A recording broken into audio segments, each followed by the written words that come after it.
क्योंकि समुद्री कबीले के रूप में हमारी सच्ची योजना अपने पूरा होने के करीब है। समुद्री कबीले के महावयोवृद्ध ने शांति से कहा। आपका क्या मतलब है? समुद्री कबीले की सच्ची योजना क्या है?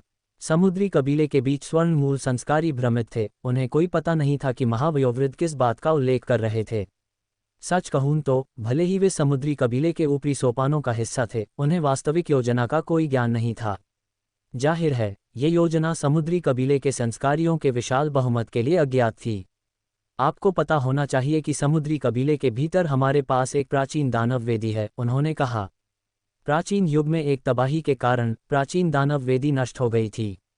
आज हजारों वर्षों के बाद हम समुद्री कबीले के रूप में आखिरकार प्राचीन दानव वेदी की मरम्मत कर चुके हैं। एक बार जब हम प्राचीन दानव वेदी को सक्रिय करते हैं तो हम प्राचीन दानव क्षेत्र के साथ संवाद कर सकते हैं, प्राचीन दानवों के लिए द्वार खोल सकते हैं। समुद्री कबीले के महावयोवृद्ध ने फुसफुसाते हुए कहा। क्या? इन शब्दों पर समुद्री कबीले के कई स्वर्ण मूल संस्कारी चौंक गए, उनके दिलों में हिंसक उथल पुथल का अनुभव हुआ। बेशक वे जानते थे कि प्राचीन दानव क्षेत्र क्या था। अफवाहें बताती हैं कि अंतहीन शून्य से परे एक दुनिया है, इस शून्य में अनगिनत दुनिया मौजूद हैं।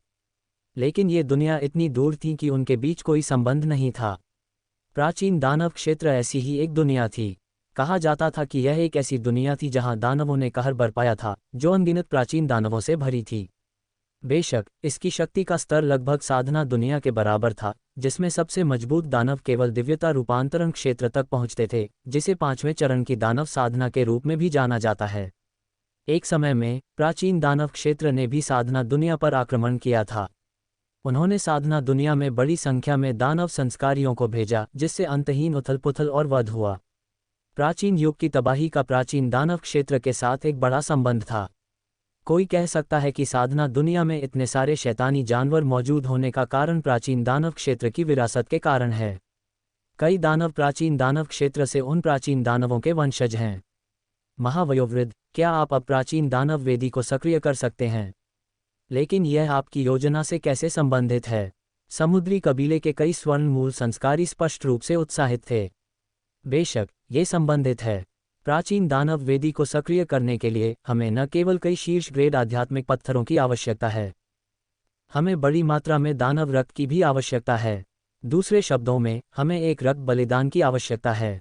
समस्या यह है कि अगर हम समुद्री कबीले के सदस्यों का बड़ी संख्या में वध करते हैं तो यह निश्चित रूप से समुद्री कबीले के विभाजन का कारण बनेगा। यही कारण है कि मैंने समुद्री कबीले और मानव कुल के बीच युद्ध शुरू किया, जिससे कई समुद्री कबीले के संस्कारी मनुष्यों के हाथों मारे गए। इस तरह हम स्वाभाविक रूप से और सूक्ष्मता से पर्याप्त प्रसाद जमा करते हैं, और यह समुद्री कबीले के भीतर अशांति का कारण नहीं बनेगा। आखिरकार मनुष्य उन्हें मार रहे हैं, हम नहीं। समुद्री कबीले के वयोवृद्ध ने चुपचाप कहा, उनकी आवाज में क्रूरता का एक संकेत था जिसने किसी की रीढ़ में ठंडक भेज दी। यह समुद्री कबीले के स्वर्ण मूल संस्कारियों की पुतलियां सिकुड़ गईं, क्योंकि उन्होंने अचानक महावयोवृद्ध की योजना को पकड़ लिया। जाहिर है, महावयोवृद्ध की योजना एक दोधारी तलवार थी।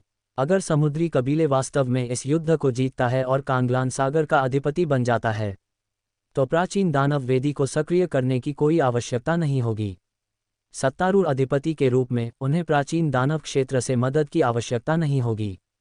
लेकिन अगर वे विफल होते हैं तो बड़ी संख्या में समुद्री कबीले के संस्कारियों के शवों को प्राचीन दानव वेदी को सक्रिय करने के लिए प्रसाद के रूप में एकत्र किया जा सकता है। चाहे जीत हो या हार, महावयोवृद्ध की योजना अचूक है। ऐसी रणनीति को निर्विवाद के रूप में वर्णित किया जा सकता है। ये सोचते हुए उन सभी ने वयोवृद्ध को भयभीत आंखों से देखा। किसी ने उम्मीद नहीं की थी कि यहाँ तक कि वे स्वर्ण मूल समुद्री कबीले के संस्कारी महावयोवृद्ध की गणना के भीतर गिर जाएंगे। मुझे दोष मत दो, ये सब समुद्री कबीले के भविष्य के लिए है। इसके अलावा एक बार जब प्राचीन दानव वेदी सक्रिय हो जाती है और प्राचीन दानव क्षेत्र के लिए द्वार खुल जाता है, हमारे लिए समुद्री कबीले ये निश्चित रूप से इमेंस लाभ लाएगा। तब तक न केवल कांगलान सागर बल्कि पूरी साधना दुनिया हमारे दानव कुल के शासन के अधीन होगी। दुनिया हमारे दानव कुल का क्षेत्र बन जाएगी। समुद्री कबीले के महावयोवृद्ध ने गंभीरता से कहा। हम समझते हैं महावयोवृद्ध, हमें आगे क्या करना चाहिए? सभी स्वर्ण मूल समुद्री कबीले के संस्कारी महावयोवृद्ध को देख रहे थे। भले ही वे महावयोवृद्ध के निर्मम तरीकों से भयभीत थे, मृत दानव वापस जीवन में नहीं आ सकते हैं। एक मृत दानव बात नहीं कर सकता, भले ही वे इसका पीछा करना जारी रखें, ये व्यर्थ होगा। वे केवल मानव संस्कारियों के हाथों मरने के अपने दुर्भाग्य को दोष दे सकते थे। अब सबसे महत्वपूर्ण बात समुद्री कबीले का भविष्य और प्राचीन दानव वेदी का सक्रियण है। इस युद्ध में मैंने समुद्री कबीले के संस्कारियों के बड़ी संख्या में शव एकत्र किए हैं, जिनमें से सभी का उपयोग प्रसाद के रूप में किया जा सकता है। लेकिन अन्य सामग्री है जिन्हें तैयार करने की आवश्यकता है, इसलिए हमें अभी भी कुछ समय चाहिए। इन सभी चीज़ों के लिए आपकी पूर्ण सहायता की आवश्यकता होगी। अब मानव संस्कारियों को दिव्यता रूपांतरण के अवशेषों द्वारा आकर्षित किया गया है और वे निश्चित रूप से हमारी हरकतों पर ध्यान नहीं देंगे। एक बार जब प्राचीन दानव वेदी सफलतापूर्वक सक्रिय हो जाती है तो यह मानव संस्कारियों के लिए मौत की घंटी होगी। समुद्री कबीले के वयोवृद्ध ने हत्या के इरादे से कहा। हाँ, महावयोवृद्ध। ये शब्द सुनकर कई स्वर्ण मूल समुद्री कबीले के संस्कारी माप से परे उत्साहित थे। और 10 या उससे अधिक दिन बीत गए हैं। त्रितारा द्वीप समूह के जल में वुजी गठबंधन से कई स्वर्ण मूल संस्कारी और व्यूह स्वामी अपनी उड़न नावों पर यहाँ सवार हुए इस समुद्री क्षेत्र के पास आ रहे थे। वे काष्ठ तारा द्वीप पर आए और उस पर एक टेलीपोर्टेशन व्यूह का निर्माण शुरू कर दिया। यह उनके लिए एक नियमित कार्य था। आखिरकार वुजी गठबंधन अक्सर अपने क्षेत्र का विस्तार करने के लिए समुद्री क्षेत्र के विभिन्न द्वीपों पर टेलीपोर्टेशन व्यूह का निर्माण करता है। एक बार जब एक टेलीपोर्टेशन व्यूह का निर्माण हो जाता है तो वुजी गठबंधन के संस्कारियों को किसी भी समय वहां टेलीपोर्ट किया जा सकता है। बेशक टेलीपोर्टेशन व्यूह के निर्माण की लागत बेहद महंगी थी और कुछ ऐसी नहीं थी जिसे औसत बल वहन कर सकें। लेकिन इस मामले में ये स्वाभाविक रूप से वुजी गठबंधन और अमरधुंद शहर थे जिन्होंने निर्माण लागत का आधा हिस्सा वहन किया। इस प्रकार टेलीपोर्टेशन व्यूह से होने वाले मुनाफे को भी आधा बांटा जाएगा। कहने की जरूरत नहीं है, इस व्यवस्था से अमरधुंद शहर के लिए अपार लाभ हुआ। यहाँ तक कि दूर के स्थानों के संस्कारी भी टेलीपोर्टेशन व्यूह के माध्यम से आ सकते थे। इससे अमरधुंद शहर के मुनाफे में काफ़ी वृद्धि हुई। इसके अलावा त्रितारा द्वीप समूह में स्वर्ण मूल संस्कारियों के व्यवस्था बनाए रखने के साथ किसी ने भी कोई गड़बड़ी पैदा करने की हिम्मत नहीं की। जहाँ तक स्वर्ण मूल संस्कारियों का सवाल है, वे यहाँ बिल्कुल नहीं रुके, सीधे दिव्यता रूपांतरण खंडहरों की ओर बढ़ रहे थे। मेरे स्वामी, तेजी से अधिक स्वर्ण मूल संस्कारी उन दिव्यता रूपांतरण खंडहरों की ओर बढ़ रहे हैं। मैंने अपने जीवन में कभी इतने स्वर्ण मूल वयोवृद्धों को नहीं देखा। लेंग युएक्सी ने भावना के साथ कहा। अगर वह अभी भी अमरधुंद द्वीप पर होती तो उन्हें कभी भी स्वर्ण मूल वयोवृद्ध को देखने का मौका नहीं मिलता। लेकिन अब स्वर्ण मूल वयोवृद्ध हर जगह दिखाई दे रहे थे। बेशक इसका दिव्यता रूपांतरण खंडहरों के साथ बहुत कुछ लेना देना था। अगर ये दिव्यता रूपांतरण खंडहरों के लिए नहीं होता तो ये स्वर्ण मूल संस्कारी बड़ी दूरी पर बिखरे हुए होते और उनमें से किसी एक को देखना बहुत मुश्किल होता। ओह, उस स्थिति में क्या वे उन दिव्यता रूपांतरण खंडहरों के निषेध व्यूह को तोड़ने में कामयाब रहे हैं? राघव ने पूछा। खैर, बिल्कुल नहीं। आखिरकार ये सुरक्षा की 3 परतों से भरा एक 5वें चरण का व्यूह है। यहाँ तक कि कई स्वर्ण मूल संस्कारियों का संयुक्त हमला भी इस संरचना को भंग नहीं कर सका। अब कई चौथे चरण के व्यूह स्वामी दिव्यता रूपांतरण खंडहरों के लिए रवाना हो गए हैं, व्यूह में कमजोरी खोजने का प्रयास कर रहे हैं। लेकिन इसकी सबसे अधिक संभावना है कि इस संरचना को तोड़ने में उन्हें काफ़ी समय लगेगा। जया ने गंभीरता से टिप्पणी की। रहने दो, इस तरह के मामलों का हमसे कोई लेना देना नहीं है। बस अपने क्षेत्र की सुरक्षा करना ही काफ़ी है। कौन जानता है कि उन दिव्यता रूपांतरण खंडहरों के भीतर क्या खतरे छिपे हुए हैं। अनावश्यक जोखिम न लेना ही बेहतर है। राघव ने खारिज करते हुए अपना हाथ हिलाया। उन्होंने कभी भी दिव्यता रूपांतरण खंडहरों में उद्यम करने का विचार नहीं किया था। भले ही उनके पास कई क्लोन हैं, उन्हें केवल खुफिया जानकारी इकट्ठा करने के लिए इस्तेमाल किया गया था। उनकी वर्तमान ताकत को देखते हुए भले ही उन्हें दिव्यता रूपांतरण खंडहरों के भीतर कई खजाने प्राप्त हों, वह उनकी रक्षा नहीं कर सकते थे। यह मत मानो कि एक उच्च ग्रेड चौथे चरण की संरचना होने का मतलब है कि वह कई स्वर्ण मूल वयोवृद्धों का सामना कर सकते हैं। इन स्वर्ण मूल पुराने राक्षसों के पास सभी के पास कई तरकीबें थीं और कौन जानता था कि वे क्या करने में सक्षम थे। इसलिए कार्रवाई का सबसे सुरक्षित तरीका दिव्यता रूपांतरण खंडहरों में उद्यम न करना था। एक बार जब उनकी साधना में सुधार हुआ तो क्या कोई खजाना था जिसे वह प्राप्त नहीं कर सकते थे? बस कोई जल्दी करने की जरूरत नहीं थी। मेरे स्वामी, क्या आप जानते हैं कि चुदियेई बहन कब लौटेंगी? शुद्ध जिज्ञासा से बाहर मुदिता ने पूछा। जब से चुदियेई आकाश दानव समुदाय में लौटी थीं, तब से लगभग 15 साल बीत चुके थे। भले ही संस्कारियों के लिए यह अवधि विशेष रूप से लंबी नहीं थी, ये निश्चित रूप से संक्षिप्त भी नहीं थी। उन्हें थोड़ी चिंता थी कि चू दिएई के साथ कुछ अप्रत्याशित हो सकता है। खैर, चिंता करने की कोई ज़रूरत नहीं है। वह अभी भी आकाश दानव समुदाय में है, अपनी स्वर्ण मूल विरासत प्राप्त कर रही है। आखिरकार, वह अभी स्वर्ण मूल क्षेत्र में उन्नत हुई है और उसे कई चीज़ें सीखने की आवश्यकता होगी। उनके लिए आकाश दानव समुदाय को इतनी जल्दी छोड़ना असंभव है। हालांकि, बीते हुए समय को देखते हुए उन्हें जल्द ही अमरधुंद समुदाय लौटना चाहिए। राघव ने हल्की मुस्कान दी। उन्होंने चू दिएई के साथ अपना एक क्लोन छोड़ दिया था, इसलिए स्वाभाविक रूप से उन्हें चू दिएई के आसपास की स्थिति की स्पष्ट समझ थी। उन्होंने क्लोन के माध्यम से चू दिएई के साथ चैट भी की थी। भले ही वह 15 साल से दूर थे, उन्हें ऐसा लगा जैसे वह हाथ की पहुंच के भीतर थीं। पहले, चू दिएई ने संदेश भेजा था जिसमें कहा गया था कि उन्होंने हाल ही में आकाश दानव समुदाय छोड़ दिया था और अमरधुंद समुदाय लौटने की योजना बना रही थीं। ये बहुत अच्छा है। ये सुनकर मुदिता और अन्य लोगों ने खुशी का एक स्पर्श महसूस किया। आखिरकार, उन्होंने उनके साथ कई साल बिताए थे और चू दिएई अंतरंग संबंधों के बारे में असाधारण रूप से जानकार थीं। इसलिए वे लंबे समय से करीबी साथी बन गए थे। स्वाभाविक रूप से वे चू दिएई की वर्तमान स्थिति के बारे में गहराई से चिंतित थे। उस क्षण राघव ने अपने दिल में एक हलचल महसूस की। उन्होंने अपनी आंखें सिकुड़ीं जैसे कि कुछ महसूस कर रहे हों। क्या बात है, मेरे स्वामी? जिया बिंगयू ने राघव की अभिव्यक्ति को देखा। कोई दिएई को मारने की कोशिश कर रहा है। यह जुवान यिन समुदाय से एक स्वर्ण मूल संस्कारी लगता है, और ये त्रितारा द्वीप समूह के आसपास के समुद्री क्षेत्र के पास हो रहा है। राघव की आंखों में एक ठंडी चमक आ गई। उनके साथ छोड़े गए क्लोन के माध्यम से चू दिएई के खतरे को महसूस करने के बाद उनमें हत्या के इरादे का एक स्पर्श उभरा। झपट्टा। इसे ध्यान में रखते हुए राघव ने तुरंत कार्रवाई की, अपने शरीर पर विभिन्न कीटों को ले जाने वाले एक क्लोन को उसे बचाने का आदेश दिया। समुद्री क्षेत्र करीब था, इसलिए दूरी दूर नहीं थी। इसलिए क्लोन ने मेघ आरोहण तकनीक को निष्पादित किया, चू दिएई की दिशा में उड़ते हुए। टाइमलाइन में थोड़ा पहले, इस समय चू दिएई ने आकाश दानव समुदाय में 15 साल के कठिन प्रशिक्षण को समाप्त कर दिया था, जिसके दौरान उन्हें समुदाय की स्वर्ण मूल विरासत प्राप्त हुई थी। तभी एकांत की यह लंबी अवधि समाप्त हुई। एक और शब्द के बिना उन्होंने तुरंत अलविदा कह दिया। वह एक सेकंड भी बर्बाद नहीं करना चाहती थीं, एक उड़ने वाली नाव पर सवार होकर सीधे अमरधुंद समुदाय की ओर बढ़ रही थीं।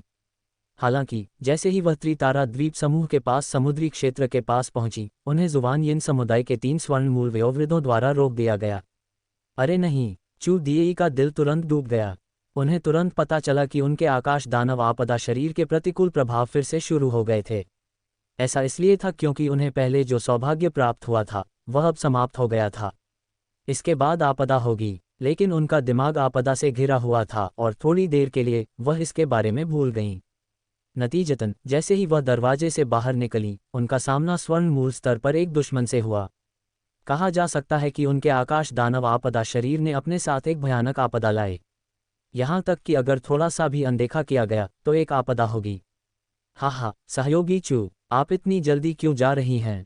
शैतानी गुट के सदस्यों के रूप में हमें एक दूसरे से परिचित होना चाहिए। बोलने वाले की हेंग थे एक जुवान यिन समुदाय के स्वर्ण मूल संस्कारी, एक काले कपड़े पहने बूढ़े व्यक्ति। वह की योनकिंग के पिता थे, जो जुवान यिन समुदाय के संत उत्तराधिकारी और शुरुआती चरण के स्वर्ण मूल संस्कारी थे। ये सही है, अगर आप इतनी जल्दी जाती हैं तो यह ऐसा है जैसे आप हमारे जुवान यिन समुदाय की उपेक्षा कर रही हैं। आपको निहितार्थों के बारे में पता होना चाहिए। एक और स्वर्ण मूल संस्कारी बोलने लगा। वह जुवान यिन समुदाय के लाल भूत वयोवृद्ध थे। ज्वाला लाल लंबे बाल उनके कंधों के चारों ओर गिर रहे थे और उनके चेहरे पर एक जंगली अभिव्यक्ति थी। उन्होंने एक डरावनी आभा उत्सर्जित की। उनके पीछे कई प्रेत छायाएं उभरी, जिससे किसी की त्वचा रेंगने लगी। वास्तव में हम आपके आकाश दानव समुदाय के समुदाय प्रमुख के करीबी दोस्त हैं, और आप उनके शिष्य हैं, कुछ मामलों पर परामर्श करने के लिए एक आदर्श व्यक्ति। अंतिम स्वर्ण मूल संस्कारी जुवान यिन समुदाय के सफ़ेद हड्डी वयोवृद्ध थे, एक शुरुआती चरण के स्वर्ण मूल संस्कारी जो अपनी पीठ पर हड्डी सफ़ेद तलवार ले जा रहे थे, जो हड्डी तक प्रवेश करने वाली ठंडक उत्सर्जित कर रही थी। चू दिएई ने खुद को जुवान यिन समुदाय के 3 स्वर्ण मूल वयोवृद्धों से घिरा हुआ पाया। अगले अध्याय में क्या राघव का क्लोन समय पर चू दिएई को बचाने के लिए पहुंच पाएगा, और जुवान यिन समुदाय के इन स्वर्ण मूल वयोवृद्धों का असली मकसद क्या है? ओह, क्या मैं पूछ सकती हूँ कि आप तीनों यहाँ क्यों हैं? 3 स्वर्ण मूल संस्कारियों के दबाव का सामना करते हुए चू दिएई को रुकने के लिए मजबूर होना पड़ा। हालांकि उन्होंने घबराहट के कोई संकेत नहीं दिखाए और विनम्र लेकिन गरिमापूर्ण बनी रहीं। मैं आपसे बस एक बात पूछना चाहता हूँ, क्या मेरे बेटे की योनकिंग की मौत आपसे जुड़ी है? स्वर्ण मूल संस्कारी की हेंग चू दिएई को घूर रहा था। हालांकि चू दिएई को पकड़ने की उसके बेटे की योनकिंग की साजिश केवल कुछ ही लोगों को पता थी, फिर भी आकाश दानव समुदाय के कुछ संस्कारी जो चू दिएई को नापसंद करते थे, उन्होंने राज खोल दिया था। भले ही कोई ठोस सबूत नहीं था, लेकिन ये साबित करने के लिए पर्याप्त था कि उसके बेटे का वास्तव में उसकी मृत्यु से पहले इस महिला के साथ संपर्क था। इसके अलावा उसके बेटे की मौत का इस महिला से एक महत्वपूर्ण संबंध होना चाहिए। उसे किसी भी सबूत की बिल्कुल ज़रूरत नहीं थी, उसे उससे भिड़ने के लिए केवल संदेह का एक अंश चाहिए था। बेशक इसका मुझसे कोई लेना देना नहीं है। मैं आपके बेटे की योनकिंग से मुश्किल से कुछ ही बार मिली हूँ। मुझे आश्चर्य है कि क्या सहयोगी की ने कुछ गलत समझा। मुझे उम्मीद है कि सहयोगी की अफवाहों पर विश्वास नहीं करेंगे। चू दिएई ने दृढ़ता से इनकार कर दिया। वह स्वाभाविक रूप से यह स्वीकार नहीं करेंगी कि यह मामला उनसे संबंधित है, और वह ये भी जानती थीं कि उनके पास इसे साबित करने के लिए कोई सबूत नहीं होगा, क्योंकि उनके पति ने मामले को बहुत सफाई से संभाला था। अभी भी बहाने बना रही हो। आप स्वर्ण मूल चरण में उन्नत हो सकी, और यह सबसे अधिक संभावना मेरे बेटे के कारण है। आपने निश्चित रूप से मेरे बेटे को फुसलाने के लिए अपनी सुंदरता का इस्तेमाल किया होगा, एक हत्या की होगी और खजाने चुराए होंगे। आपने स्वर्ण मूल साधना के लिए मेरे बेटे से विभिन्न वस्तुएं ले ली ताकि सफलतापूर्वक अपनी स्वर्ण मूल का निर्माण कर सकें। स्वर्ण मूल संस्कारी की हेंग हत्या के इरादे से भरा हुआ था। उसे विश्वास था कि इस दुष्ट महिला ने उसके बेटे के खिलाफ साजिश रची थी, उसके बेटे से सभी शेष मूल्य को निचोड़ लिया था। यही कारण था कि वह सफलतापूर्वक अपनी स्वर्ण मूल का निर्माण करने में सक्षम थीं। अन्यथा यह महिला इतनी जल्दी अपनी स्वर्ण मूल का निर्माण कैसे कर सकती थी? इस महिला के साथ क्यों परेशान होना? जब हम जुबान यिन समुदाय में काम करते हैं तो हमें सबूतों की परवाह कब करनी पड़ती है? चूंकि यह महिला अकेली है, उसे जिंदा पकड़ो और यातना लागू करो। मैं देखना चाहूंगा कि क्या यह महिला हठी बनी रहने की हिम्मत करती है। लाल भूत वयोवृद्ध पहले ही अपना धैर्य खो चुके थे। उनके शरीर से निकली भयानक भूत आभा ने सैकड़ों मील के भीतर आकाश को मंद कर दिया। यह अंतहीन भूत आभा से ढका हुआ था, जैसे कि यह एक अंधेरे भूत क्षेत्र में बदल गया हो। लाल भूत सहयोगी दाववादी, क्या आप मुझ पर हाथ डालने की हिम्मत करते हैं? मैं आकाश दानव समुदाय का एक स्वर्ण मूल वयोवृद्ध हूँ। क्या आप आकाश दानव समुदाय के साथ युद्ध शुरू करने की योजना बना रहे हैं? चू दिएई का चेहरा बदल गया। उन्हें उम्मीद नहीं थी कि वह बिना किसी हिचकिचाहट के तुरंत कार्रवाई करेंगे। मूर्ख, तुम्हें मारने के बाद क्या किसी को पता नहीं चलेगा कि यह हमने जुबान यिन समुदाय ने किया था? इसके अलावा मेरी तुम्हारी गुरु कियान जियुन के साथ दुश्मनी है। ये वह महिला है जो मुझे स्वर्ण मूल के देर के चरण में उन्नत होने से रोकती है। यह मार्ग में बाधा डालने का प्रतिशोध है। चूंकि मैं कियान जियुन से निपट नहीं सकता, उसके शिष्य से निपटना वही है। लाल भूत वयोवृद्ध ने ठंडी हंसी दी। जाहिर है, जिस कारण से वह की हेंग के अनुरोध पर टीम बनाने के लिए सहमत हुए, वह आकाश दानव समुदाय के समुदाय प्रमुख के खिलाफ उनके मन में एक प्रतिशोध था। वह बदला लेने के तरीके के रूप में उसके शिष्य को लेने के इस अवसर का लाभ उठाना चाहते थे। बूम! अपने हाथ की एक लहर के साथ उन्होंने तुरंत अपने शरीर से 3 प्रेत पिशाच जारी किए। वे 18 मीटर जितने ऊंचे थे, राक्षसों के समान थे, उनके शरीर काले थे, सिर पर एक सींग का ताज था, एक भयानक भूताभा से प्रभावित थे। उनमें से प्रत्येक एक चौथे चरण का प्रेत था, जो एक स्वर्ण मूल स्तर की इकाई के बराबर था। ये लाल भूत वयोवृद्ध के ट्रम्प कार्ड थे। ठीक इसलिए क्योंकि उन्होंने इन 3 चौथे चरण के प्रेतों को आज्ञा दी थी, उनकी युद्ध शक्ति उनके साथियों की तुलना में बहुत अधिक थी। यहाँ तक कि मध्य चरण के स्वर्ण मूल संस्कारियों के बीच भी उन्हें रैंकिंग के शीर्ष पर रखा जा सकता था।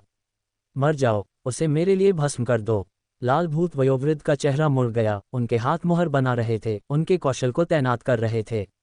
अचानक 3 चौथे चरण के एकल सींग वाले प्रेतों की आंखों से एक दुर्भावनापूर्ण प्रकाश निकला, जो शून्य में प्रवेश कर गया, क्योंकि एक विशाल भूताभा ने सैकड़ों मील की दूरी पर कंबल डाल दिया, जिससे आकाश काले रंग में डूब गया, सूरज को ढक दिया।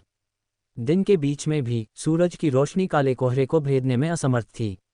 आसपास का तापमान तेजी से गिर गया, जिससे लोग अनियंत्रित रूप से कांपने लगे। यहाँ तक कि विशाल समुद्र भी इस सर्द आभा से जम गया था, जिससे बर्फ की एक मोटी परत बन गई थी। पीला लुओ छाता। चू दिएई ने शांति से अपने शरीर से एक शीर्ष ग्रेड रक्षात्मक कलाकृति निकाली। उनके सिर पर एक पीला छाता दिखाई दिया, तुरंत घने पीले अवरोधक को उत्पन्न किया जो घनीभूत रूनों से ढका हुआ था। बूम! पल भर में तीन चौथे चरण के एकल सींग वाले प्रेतों ने चार्ज किया, प्रेत पंजे में बदल गए, बेरहमी से शीर्ष ग्रेड रक्षात्मक कलाकृति के खिलाफ हथौड़ा मार रहे थे, इसकी भयानक शक्ति का प्रदर्शन कर रहे थे। बूम! महज एक हिट से पीला अवरोधक भयंकर बल का सामना नहीं कर सका, तुरंत टुकड़ों में टूट गया। इस रक्षात्मक कलाकृति पर दरारें दिखाई दीं। साथ ही सर्द भूत आभा ने आक्रमण किया, जो एक संस्कारी के शरीर के भीतर नाड़ियों को जमने में सक्षम थी, जिससे किसी के अंग ठंड में कांपने लगे। ऐसे हमले का सामना करने में असमर्थ चू दिएई को हजारों मीटर दूर तक पीछे हटना पड़ा। आसपास के समुद्र को इस सदमे की लहर से उत्तेजित किया गया था, जिससे एक विशाल ज्वार की लहर बन गई। एक भयानक ज्वार की लहर बनी, जिसने आसपास के अज्ञात द्वीपों को जलमग्न कर दिया। क्या वह वास्तव में इतना शक्तिशाली हो सकता है? चू दिएई हैरान थीं। स्वाभाविक रूप से उन्होंने जुवान यिन समुदाय के लाल भूत वयोवृद्ध की प्रसिद्धि सुनी थी। उत्तरार्ध अपनी जवानी के दौरान जुवान यिन समुदाय में एक प्रसिद्ध संत उत्तराधिकारी था। अपने भूत नियंत्रण कौशल के साथ उनकी प्रतिष्ठा पूरे कांगलान सागर में गूंजती थी। एक बार एक शक्तिशाली प्रेत की साधना करने के लिए उन्होंने एक द्वीप पर सभी जीवों के वध की कीमत चुकाई, उन्हें अपने चौथे चरण के प्रेत के भोजन के रूप में इस्तेमाल किया। लेकिन उन्होंने कभी नहीं सोचा था कि इतने सालों के बाद वह तीन चौथे चरण के प्रेतों की साधना करने में कामयाब रहे थे। अगर उन्हें स्वर्ण मूल के देर के चरण में उन्नत होने का मौका मिलता तो वह वास्तव में अपने गुरु को चुनौती देने में सक्षम हो सकते थे।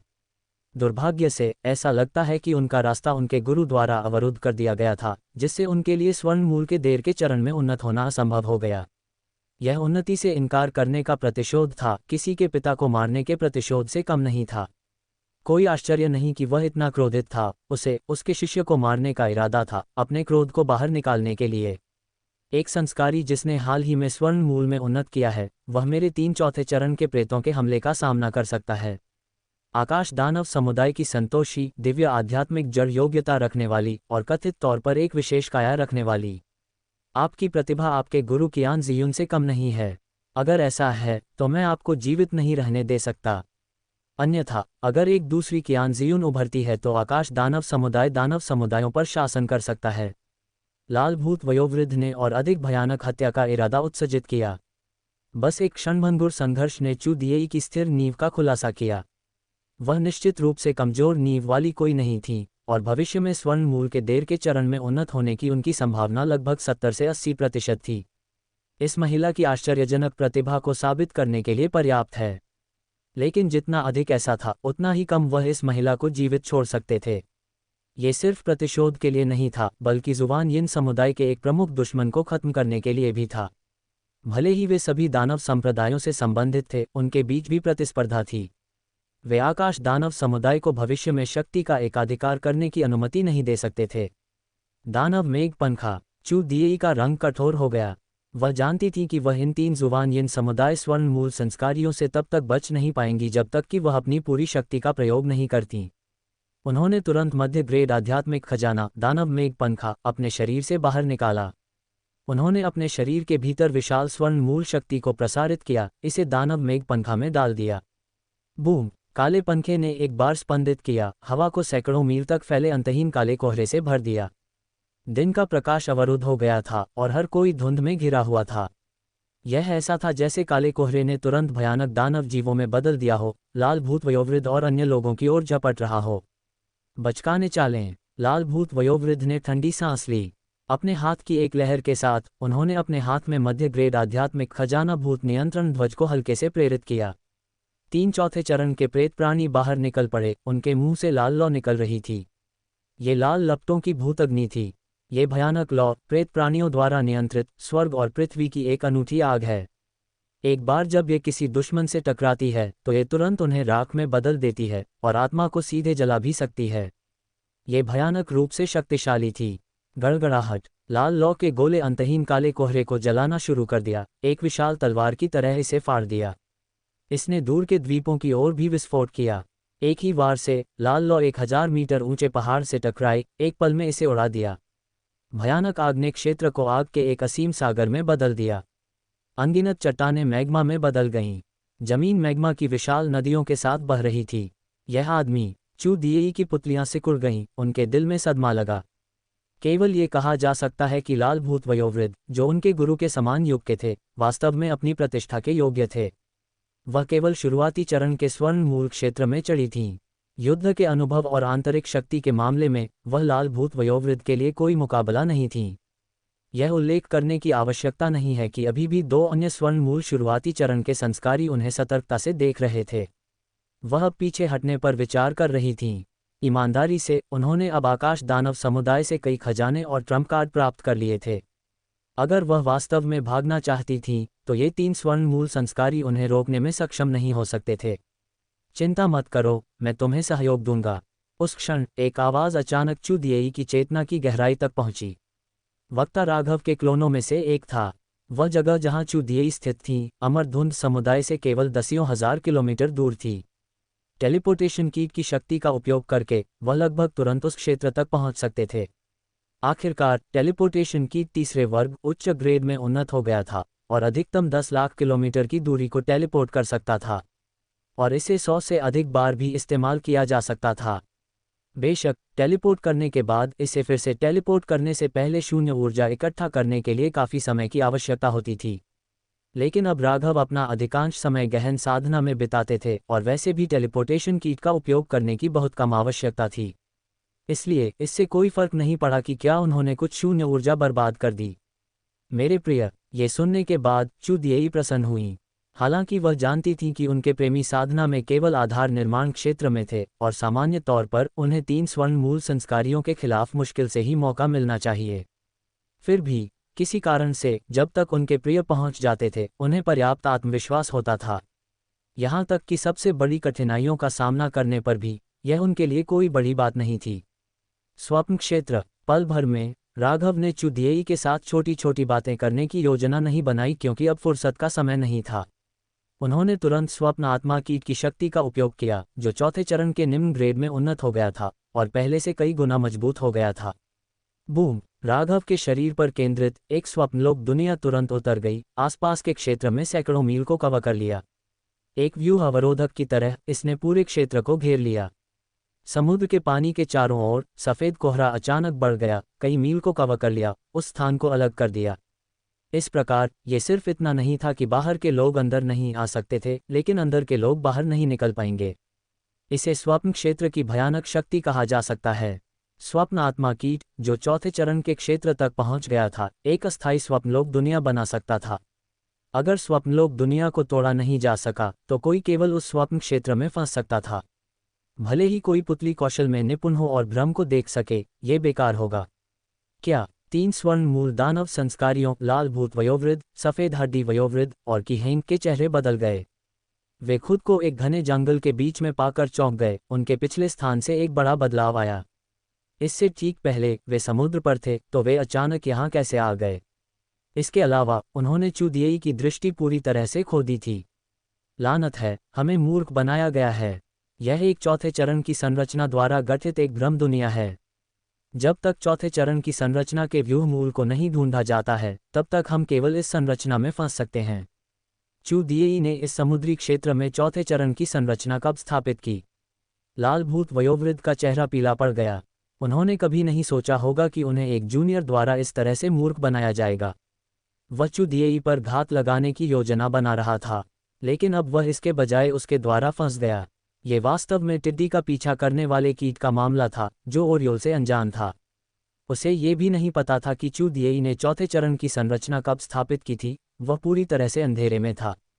बूम! जैसे ही उन्होंने बोलना समाप्त किया, सफ़ेद कोहरे का एक बादल उमड़ पड़ा, क्षेत्र को कवर कर लिया। तुरंत लाल भूत वयोवृद्ध, सफ़ेद हड्डी वयोवृद्ध और कीहेंग को अलग कर दिया।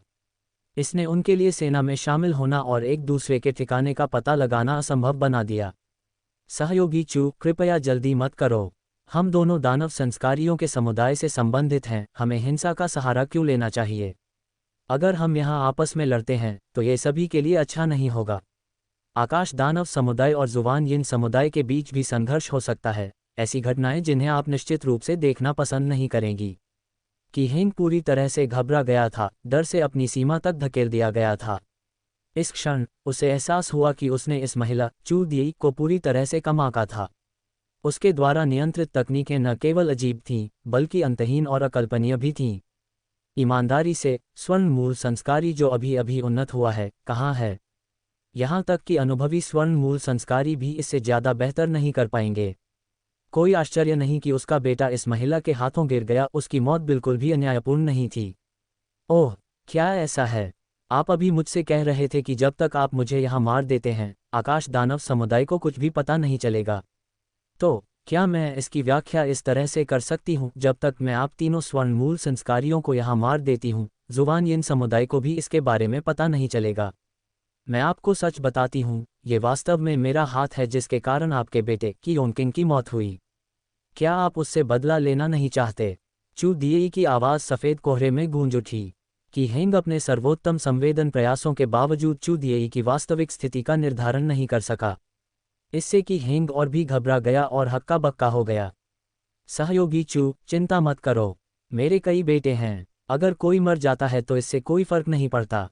अगर आप मुझे जाने देती हैं तो मैं आपसे बदला न लेने का वादा करता हूँ। पिछले सभी कार्यों को आपके खिलाफ नहीं रखा जाएगा। कि हेंग को अपने फैसले पर गहरा पछतावा हुआ, उसका अंतरंग मत रहा था। इस महिला की खुल्लम-खुल्ला स्वीकारोक्ति ने यह स्पष्ट कर दिया कि वह उसे मारना चाहती थी। इसके अलावा वह वास्तव में ऐसा करने की क्षमता रखती थी। अगर उसे पहले पता होता कि चू दिएई कितनी भयानक थी, तो वह कभी बदला लेने की कोशिश नहीं करता। आखिरकार एक बेटे की मौत से ज़्यादा फर्क नहीं पड़ता। हालांकि अब वह जो कुछ भी कहता था, वह पहले ही बहुत देर हो चुकी थी। क्या ऐसा है? मुझे आप पर विश्वास नहीं है। केवल एक मृत व्यक्ति ही एक रहस्य को अच्छी तरह से रख सकता है। तो मैं आपको सीधे नर्क भेजूंगी। चू दिएई ने व्यंग्य किया, स्वाभाविक रूप से उनके एक भी शब्द पर विश्वास नहीं किया। चूंकि वह उसे मारना चाहता था, तो वह इस जुवानयिन समुदाय के स्वर्ण मूल संस्कारी को कैसे भागने दे सकती थी? मृत लोग बदला लेने में असमर्थ होते हैं, भले ही वे ऐसा करना चाहें। वाह! पल भर में चू दिएई ने अपने मध्य ग्रेड आध्यात्मिक खजाने दानव मेघ पंखा में हेरफेर किया और एक भयानक काला शैतानी प्रकाश तुरंत ट्रिगर हो गया, सीधे की हेंग पर हमला कर रहा था। ये दानव मेघ पंखा का विनाशकारी शैतानी प्रकाश था, जिसमें जबरदस्त विनाशकारी शक्ति समाहित थी। एक बार हिट होने पर यह न केवल शरीर को बल्कि आत्मा को भी नष्ट कर देगा। यह मूल रूप से एक निश्चित मौत थी। तुम मुझे कि हेंग इतनी आसानी से नहीं मार सकती। बाल खड़े होते हुए कि हेंग ने घातक खतरे को महसूस किया। उसने तुरंत अपने शरीर से एक निम्न ग्रेड रक्षात्मक आध्यात्मिक खजाना जुवान लौह उड़ान ढाल लिया। यह एक बहुत ही दुर्लभ रक्षात्मक आध्यात्मिक खजाना था, जिसे शीतयिन भूमि से जुवान लौह के एक बड़े टुकड़े से बनाया गया था।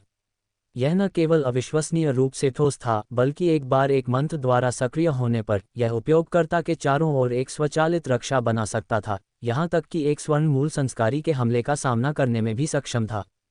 कहा जा सकता है कि क्योंकि वह एक स्वर्ण मूल संस्कारी था जो मौत से बहुत डरता था, उसने पर्याप्त लागत पर इस निम्न ग्रेड रक्षात्मक आध्यात्मिक खजाने को खरीदा।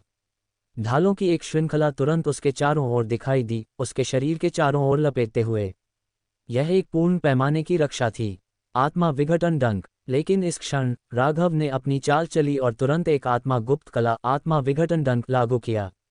आत्मा विघटन डंक, जो महान सिद्धि क्षेत्र में उन्नत हो गया था, पहले से 10 गुना अधिक शक्तिशाली था। इसके अलावा चूंकि राघव अब स्वर्ण मूल शरीर साधना चरण में थे, उनकी आत्मा शक्ति में काफ़ी वृद्धि हुई। इसका मतलब है कि आत्मा विघटन डंक की शक्ति पहले से अधिक भयानक थी। हालांकि जुबान लौह उड़ान ढाल विभिन्न भौतिक और कौशल हमलों को अवरुद्ध कर सकता था, यह आत्मा हमलों को अवरुद्ध नहीं कर सकता था। एक प्रेत जैसा आत्मा कांटा तुरंत उस पर बमबारी कर गया। धम! बस एक वार से आत्मा विघटन डंक ने की हेंग की आत्मा को मारा, इसे टुकड़े टुकड़े कर दिया और उससे एक तेज दर्द फूट पड़ा, ठीक वैसे ही जैसे हजारों चींटियां उसे फाड़ रही थीं।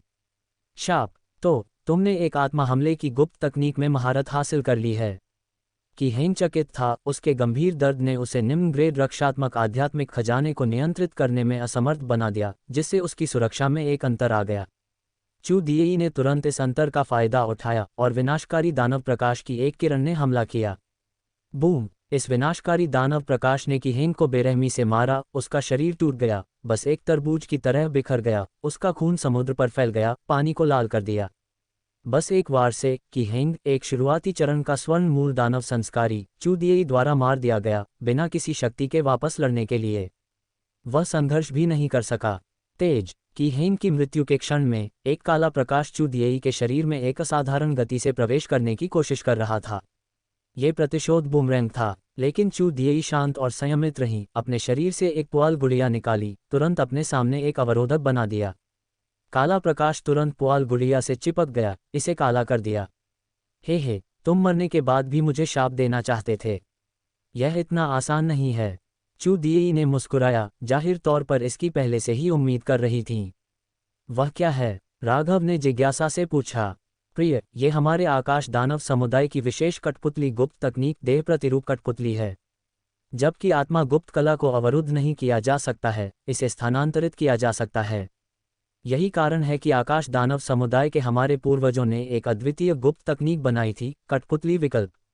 जब तक हम इसके निर्माण के दौरान अपनी खुद की आभा को कठपुतली में भरते हैं, ये व्यवहारिक रूप से हमारा क्लोन बन जाता है। लेकिन आत्मा गुप्त कला में बुद्धिमत्ता या ज्ञान नहीं होता है, यह आभा के आधार पर पता लगाता है। ऐसा करने से हम कठपुतली का उपयोग खुद को प्रतिस्थापित करने के लिए कर सकते हैं और आत्मा गुप्त कला के बल का सामना कर सकते हैं। जब समय आता है तो हमें बस कठपुतली को नष्ट करने की ज़रूरत होती है और आत्मा गुप्त कला की शक्ति फिर गायब हो जाती है। इसके अलावा कठपुतलियां न केवल आत्मा गुप्त कला को अवरुद्ध कर सकती हैं, बल्कि विभिन्न शापों को भी दूर कर सकती हैं और चोटों को स्थानांतरित कर सकती हैं।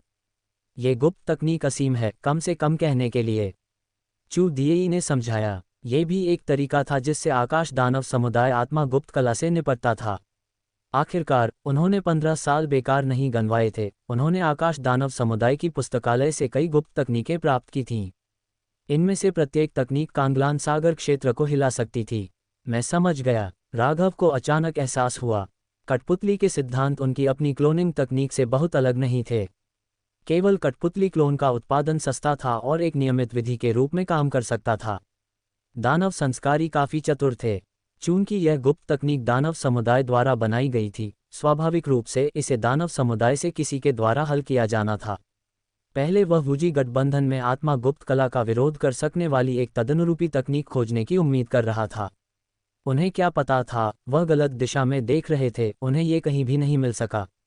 उन्हें अभी भी आकाश दानव समुदाय से एक संस्कारी की मदद की जरूरत थी। चूंकि चू दिएई आकाश दानव समुदाय में एक संतोषी थी और वर्तमान में आकाश दानव समुदाय में एक स्वर्ण मूल वरिष्ठ संस्कारी थी, उनके पास ऐसी तकनीकें होना काफी सामान्य था। क्या तुम मुझे ये गुप्त तकनीक सिखा सकती हो? राघव ने पूछा। बेशक, कोई समस्या नहीं है। वास्तव में मैं जानती हूँ कि आप ज्ञानी हैं और साधना की 100 कलाओं का अध्ययन करना पसंद करते हैं। यही कारण है कि इस बार आकाश दानव समुदाय की पुस्तकालय में मैंने कई विरासत साधना पद्धतियां नकल की। मैंने उन सभी की नकल की जो आकाश दानव समुदाय द्वारा प्रतिबंधित नहीं थीं। अगर इसके लिए नहीं होता तो मैं शायद पहले ही लौट आई होती। चू दिएई ने राघव को प्यार से देखा।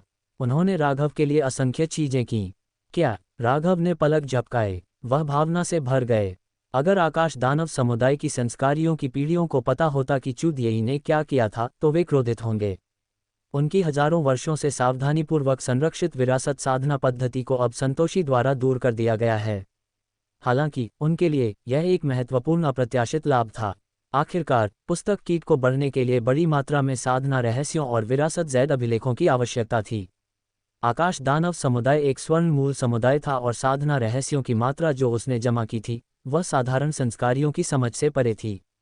यहाँ तक कि वुजी गठबंधन एक स्वर्ण मूल शक्ति आकाश दानव समुदाय जैसे प्राचीन दानव समुदाय से तुलना नहीं कर सकता था।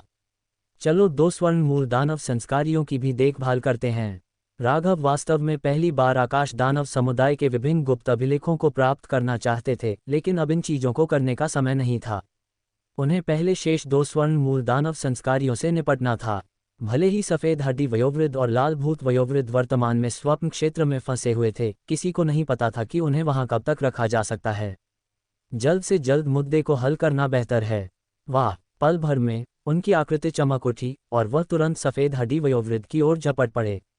आखिरकार दिखाई दिया। क्या आपको लगता है कि एक भ्रम तकनीक मुझसे, सफेद हड्डी वयोवृद्ध, से निपट सकती है?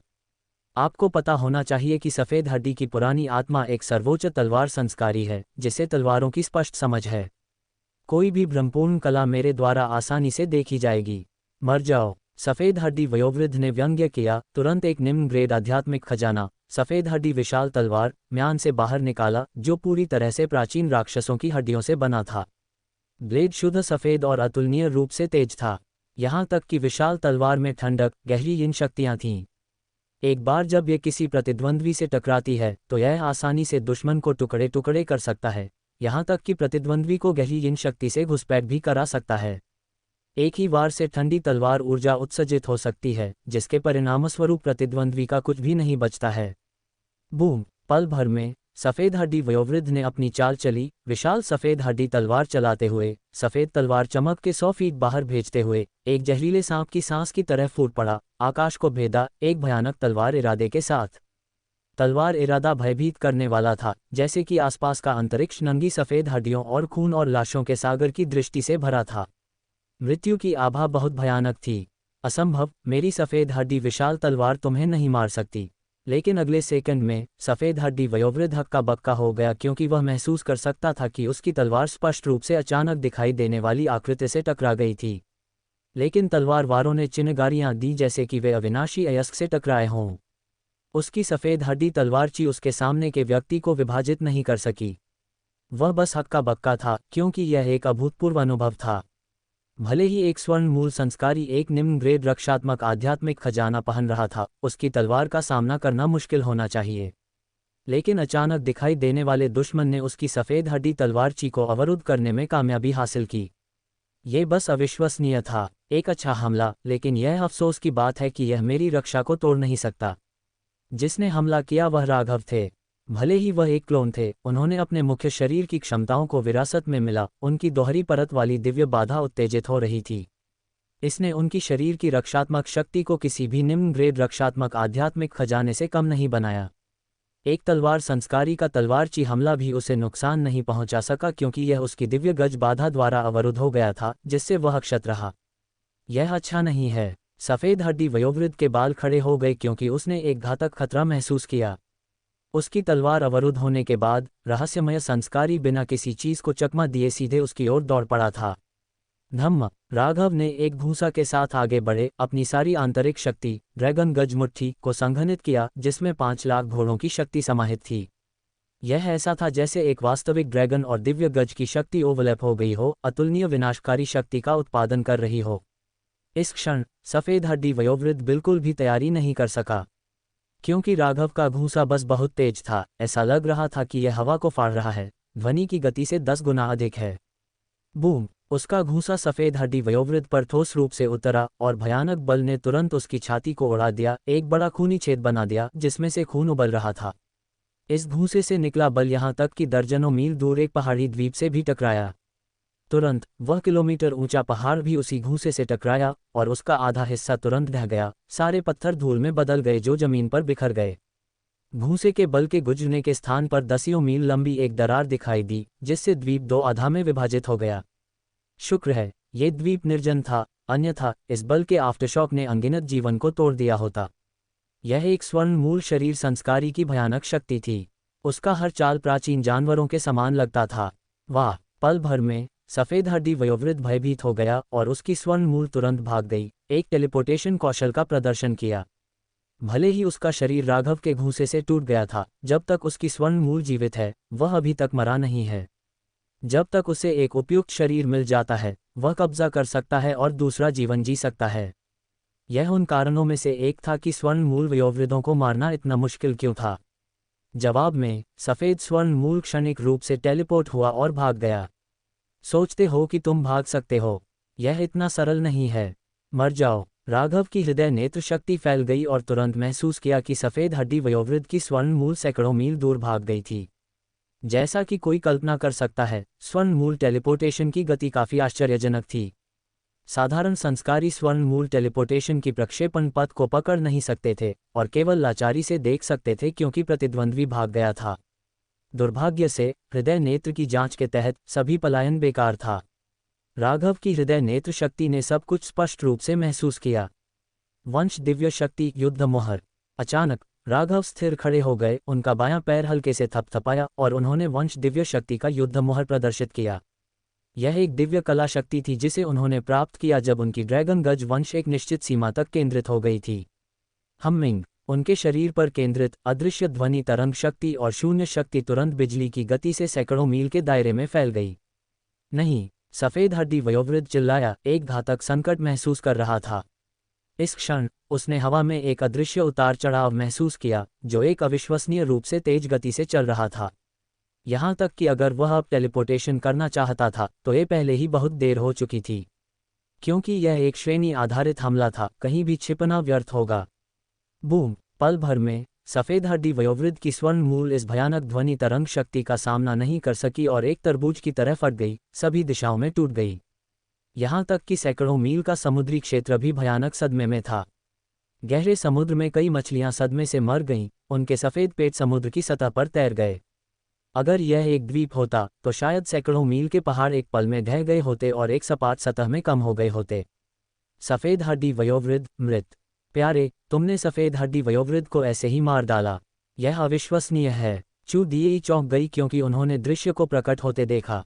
हालांकि वह जानती थी कि पिछले कुछ वर्षों के दौरान राघव की साधना तेजी से आगे बढ़ी थी। न केवल उनकी साधना देर आधार निर्माण तक उन्नत हुई थी, बल्कि उनका शरीर भी स्वर्ण मूल शरीर साधना के स्तर तक पहुंच गया था। उनकी शक्ति पहले से कई गुना अधिक जबरदस्त थी। वह लड़ाकू शक्ति में एक शुरुआती चरण के स्वर्ण मूल संस्कारी के तुलनीय भी हो सकते हैं, लेकिन इसे अपनी आंखों से देखे बिना उन्हें पूरी तरह से विश्वास करने की हिम्मत नहीं हुई। लेकिन अब यहाँ तक कि प्रसिद्ध स्वर्ण मूल दानव संस्कारी सफ़ेद हड्डी वयोवृद्ध को भी उनके प्रियतम द्वारा पीटकर मार डाला गया था। इसने साबित कर दिया कि राघव की शक्ति कल्पना से परे थी। बस एक बचा है। राघव ने स्वप्न क्षेत्र में अंतिम स्वर्ण मूल संस्कारी लाल भूत वयोवृद्ध की उपस्थिति को महसूस किया। ये सबसे जबरदस्त दुश्मन था, जिसकी साधना भी स्वर्ण मूल के मध्य चरण तक पहुंच गई थी। एक लाल भूत वयोवृद्ध शायद 10 सफ़ेद हड्डी वयोवृद्धों के बराबर था। ये साबित करने के लिए काफ़ी था कि लाल भूत वयोवृद्ध कितना भयानक था, सिर्फ एक साधारण व्यक्ति नहीं था। इससे पहले चू दिएई को एक लड़ाई में उसके द्वारा दबा दिया गया था और मुश्किल से वापस लड़ने का कोई मौका मिला था। प्यारे, लाल भूत वयोवृद्ध इतना सरल नहीं है। वह मेरे गुरु के समान युग का एक पुराना राक्षस है, जिसमें कई रणनीतियां हैं। लाल भूत वयोवृद्ध को मारना आसान नहीं होगा। चू दिएई का चेहरा गंभीर था। उन्होंने अभी अभी लाल भूत वयोवृद्ध के साथ कई बार संघर्ष किया था और पहले ही गहराई से महसूस कर लिया था कि लाल भूत वयोवृद्ध कितना असाधारण था। आखिरकार वह एक समय में जुवान यिन समुदाय का एक संत उत्तराधिकारी था, निस्संदेह उत्तम का क्रीम। ये केवल इसलिए था क्योंकि उसे उसके गुरु द्वारा साजिश रची गई थी कि उसकी उन्नति बाधित हुई थी और वह स्वर्ण मूल के मध्य चरण में बना रहा। अब कई वर्षों की साधना के बाद लाल भूत वयोवृद्ध ने 3/4 चरण के मध्य ग्रेड प्रेत प्राणियों में महारत हासिल कर ली थी। शक्ति का ये स्तर स्वर्ण मूल के मध्य चरण में कई संस्कारियों के बीच भी शीर्ष पर स्थान दिया गया है। अकेले लाल भूत वयोवृद्ध स्वर्ण मूल के मध्य चरण में 4 संस्कारियों के बराबर है। कोई समस्या नहीं। अगर यह स्वर्ण मूल के मध्य चरण में कोई अन्य संस्कारी होता तो मुझे इससे निपटने में कठिनाई हो सकती थी। शुक्र है मेरे पास वह शक्ति है जो इस आदमी को बाधित करती है। इस बार लाल भूत वयोवृद्ध निस्संदेह बर्बाद है। राघव शांत और संग्रह थे, उनकी आकृति चमक उठी और वह सीधे लाल भूत वयोवृद्ध की ओर उड़ गए। मृत की हेंग और सफ़ेद हड्डी वयोवृद्ध दोनों मर चुके हैं। वे निरपेक्ष अपशिष्ट हैं। वे दुश्मन को थोड़ी देर के लिए भी रोक नहीं सकते हैं, यहाँ तक कि दुश्मन को विलंबित करना भी उनके परे है। लाल भूत वयोवृद्ध का चेहरा अत्यंत गंभीर हो गया। उन्होंने अपने 2 साथियों की जीवन शक्ति को तेजी से फीका होते महसूस किया। यानी जुबान यिन समुदाय के 3 स्वर्ण मूलों में से केवल वह अकेला बचा है। स्थिति एक भयानक बिंदु पर पहुंच गई थी। सच कहूं तो उन्हें कोई पता नहीं था कि क्या हुआ था। उनके साथियों की मौत की गति बहुत तेज थी। आखिरकार वे स्वर्ण मूल संस्कारी थे। वे कुछ मुर्गे या बत्तख नहीं थे, उन्हें तुरंत कैसे मारा जा सकता है। अब वह उच्च चेतावनी पर था। अपने हाथ में मध्य ग्रेड आध्यात्मिक खजाना भूत नियंत्रण ध्वज चला रहा था। 3/4 चरण के प्रेत प्राणी उसके चारों ओर एक स्थानिक क्रॉस बनाते थे, किसी भी संभावित हमले के लिए सतर्कता से देख रहे थे। अपने शरीर को केंद्रित करते हुए उन्होंने एक अंतहीन भूत क्षेत्र का विस्तार किया। भूतची की विशाल लड़ियां जारी की गईं, इस क्षेत्र को कवर कर रही थीं और स्वप्न क्षेत्र को भंग करने का इरादा कर रही थीं। मारो! एक चकाचौंध में राघव ने अपनी चाल चली। उन्होंने लूट गड़गड़ाहट कीट की शक्ति का उपयोग किया। लूट गड़गड़ाहट कीट अब तीसरे वर्ग उच्च ग्रेड क्षेत्र में उन्नत हो गया था, जिसमें गड़गड़ाहट विपत्ति की शक्ति को नियंत्रित करने की शक्ति थी। लाल भूत वयोवृद्ध, जिसने प्रेतों को नियंत्रित किया, लूट गड़गड़ाहट कीट के लिए एक जन्मजात दुश्मन था। आखिरकार ये साधारण गड़गड़ाहट शक्ति नहीं थी, बल्कि गड़गड़ाहट विपत्ति की शक्ति थी, जो सामान्य गड़गड़ाहट की तुलना में कई गुना अधिक भयानक थी। विशेष रूप से इन जीवों के लिए ये 10 गुना से अधिक नुकसान पहुंचा सकता था। भले ही यह अब केवल तीसरे वर्ग उच्च ग्रेड क्षेत्र में है, फिर भी यह चौथे चरण के प्रेतों को भयानक नुकसान पहुंचा सकता है। बूम! अगले सेकंड में लूट गड़गड़ाहट कीट से दर्जनों सैकड़ों बैंगनी गड़गड़ाहट फूट पड़ी, लाल भूत वयोवृद्ध पर बमबारी कर रही थीं। यह एक तूफान बनाने के समान था। उन्होंने लाल भूत वयोवृद्ध की सांस पर ताला लगा दिया, जिससे उसे भागने या विरोध करने के लिए कोई जगह नहीं मिली। क्या गड़गड़ाहट की शक्ति? मैं समझ गया, तुम मेरे प्रेतों को रोकने के लिए गड़गड़ाहट की शक्ति का उपयोग करना चाहते हो, है ना? यह अफसोस की बात है कि मेरे द्वारा नियंत्रित प्रेत चौथे चरण के एक सींग वाले प्रेत राजा हैं और नियमित गड़गड़ाहट से डरते नहीं हैं। तुमने गलत गणना की है। रुको, ये नियमित गड़गड़ाहट नहीं है, यह विपत्ति गड़गड़ाहट है। लानत है, तुम गड़गड़ाहट विपत्ति की शक्ति को नियंत्रित करने में कैसे कामयाब रहे? तुम कौन हो? लाल भूत वयोवृद्ध ने मूल रूप से ज्यादा नहीं सोचा था जब उसने धुंध से गड़गड़ाहट फूटते हुए देखा। आखिरकार वह नहीं जानता था कि उसने अपने प्रेतों की कमजोरियों को कम करने के लिए कितने तरीके विकसित किए थे। साधारण संस्कारी सोचते थे कि वे गड़गड़ाहट कौशल को लागू करके उसके प्रेतों को रोक सकते हैं। वे बुरी तरह से गलत हैं। लेकिन जब बैंगनी गड़गड़ाहट करीब थी तो उसके शरीर पर बाल खड़े हो गए, क्योंकि उसने एक घातक संकट महसूस किया। इस विपत्ति गड़गड़ाहट की उपस्थिति उसकी याद में गहरी तरह से बैठी हुई थी। जब वह अतीत में स्वर्ण मूल चरण में उन्नत हुआ और स्वर्गीय विपत्ति का सामना किया, तो उसे ऐसी विपत्ति गड़गड़ाहट का सामना करना पड़ा। वह विपत्ति उसके लिए मौत से एक बाल बचना था। अगर जुवान यिन समुदाय ने उसे स्वर्गीय विपत्ति को दूर करने में मदद करने के लिए प्रचुर मात्रा में खजाने प्रदान नहीं किए होते, तो वह उस समय निश्चित रूप से मर गया होता। इसके बावजूद उसे अभी भी स्वर्गीय विपत्ति का लगातार डर था और इसकी जीवंत यादें थीं। अब फिर से विपत्ति गड़गड़ाहट की उपस्थिति को महसूस करना उसके शरीर के आदिम डर को जगाने जैसा था। और यह सिर्फ वह नहीं था जो डर रहा था, बल्कि 3/4 चरण के प्रेत प्राणी भी डर रहे थे। उनके लिए विपत्ति गड़गड़ाहट दुनिया में सबसे भयानक शक्तियों में से एक थी। यह उनका प्रेत अभिशाप था। भले ही उन्हें मध्य ग्रेड आध्यात्मिक खजाने भूत नियंत्रण ध्वज द्वारा नियंत्रित किया जा रहा था, वे भी नियंत्रण से मुक्त होना चाहते थे और अब जगह से भाग जाना चाहते थे। दुर्भाग्य से ये पहले ही बहुत देर हो चुकी थी। गड़गड़ाहट पल भर में सैकड़ों बैंगनी विपत्ति गड़गड़ाहट पहुंच गईं, धुंध को फाड़ती हुई एक टेढ़ी मेढ़ी राह का पता लगा रही थीं। उन्होंने 3/4 चरण के प्रेत प्राणियों को मारा और विपत्ति गड़गड़ाहट की भयानक शक्ति तुरंत फूट पड़ी। यह ऐसा था जैसे बर्फ सूरज से मिली हो और धीरे धीरे पिघलना शुरू हो गई हो। भले ही वे चौथे चरण के प्रेत प्राणी थे, फिर भी वे इस भयानक गड़गड़ाहट विपत्ति की शक्ति का विरोध नहीं कर सके। 3/4 चरण के प्रेत प्राणियों ने कठोर चीखें निकालीं। वे एक सेकंड के लिए भी सामना नहीं कर सके और तुरंत विपत्ति गड़गड़ाहट के तहत मर गए, एक पल में धूल में बदल गए। असंभव! ये देखकर लाल भूत वयोवृद्ध की आंखें लगभग बाहर निकल गईं। वह बस क्रोधित था। उसे ये भी नहीं पता था कि उसने इन 3/4 चरण के प्रेत प्राणियों की साधना के लिए कितना समय और संसाधन खर्च किया था। उनकी शक्ति के साथ वह अजेय रहा था, लेकिन अब बस एक वार के साथ विपत्ति गड़गड़ाहट उतर गई और उसके सभी चौथे चरण के प्रेत प्राणियों को मार डाला। वर्षों की कड़ी मेहनत एक पल में चली गई। वह इस मास्टरमाइंड को टुकड़े टुकड़े करना चाहता था, लेकिन उसे अभी तक वह अवसर नहीं मिला था, क्योंकि लूट गड़गड़ाहट कीट ने फिर से वार किया था। एक बैरल मोटा बैंगनी विपत्ति गड़गड़ाहट आकाश से उतर गया, लाल भूत वयोवृद्ध की सांस पर ताला लगा दिया और उसके सिर पर जोरदार वार किया। नहीं, नहीं, नहीं! लाल भूत वयोवृद्ध चिल्लाया। अब उसे आखिरकार पता चला कि उसके 3/4 चरण के प्रेत प्राणी कैसे मरे थे। विपत्ति गड़गड़ाहट की यह शक्ति बस माप से परे भयानक थी, जो विनाश की एक विनाशकारी शक्ति से भरी थी। जिस क्षण यह उसके शरीर में प्रवेश किया, उसकी स्वर्ण मूल की शक्ति तुरंत पिघल गई।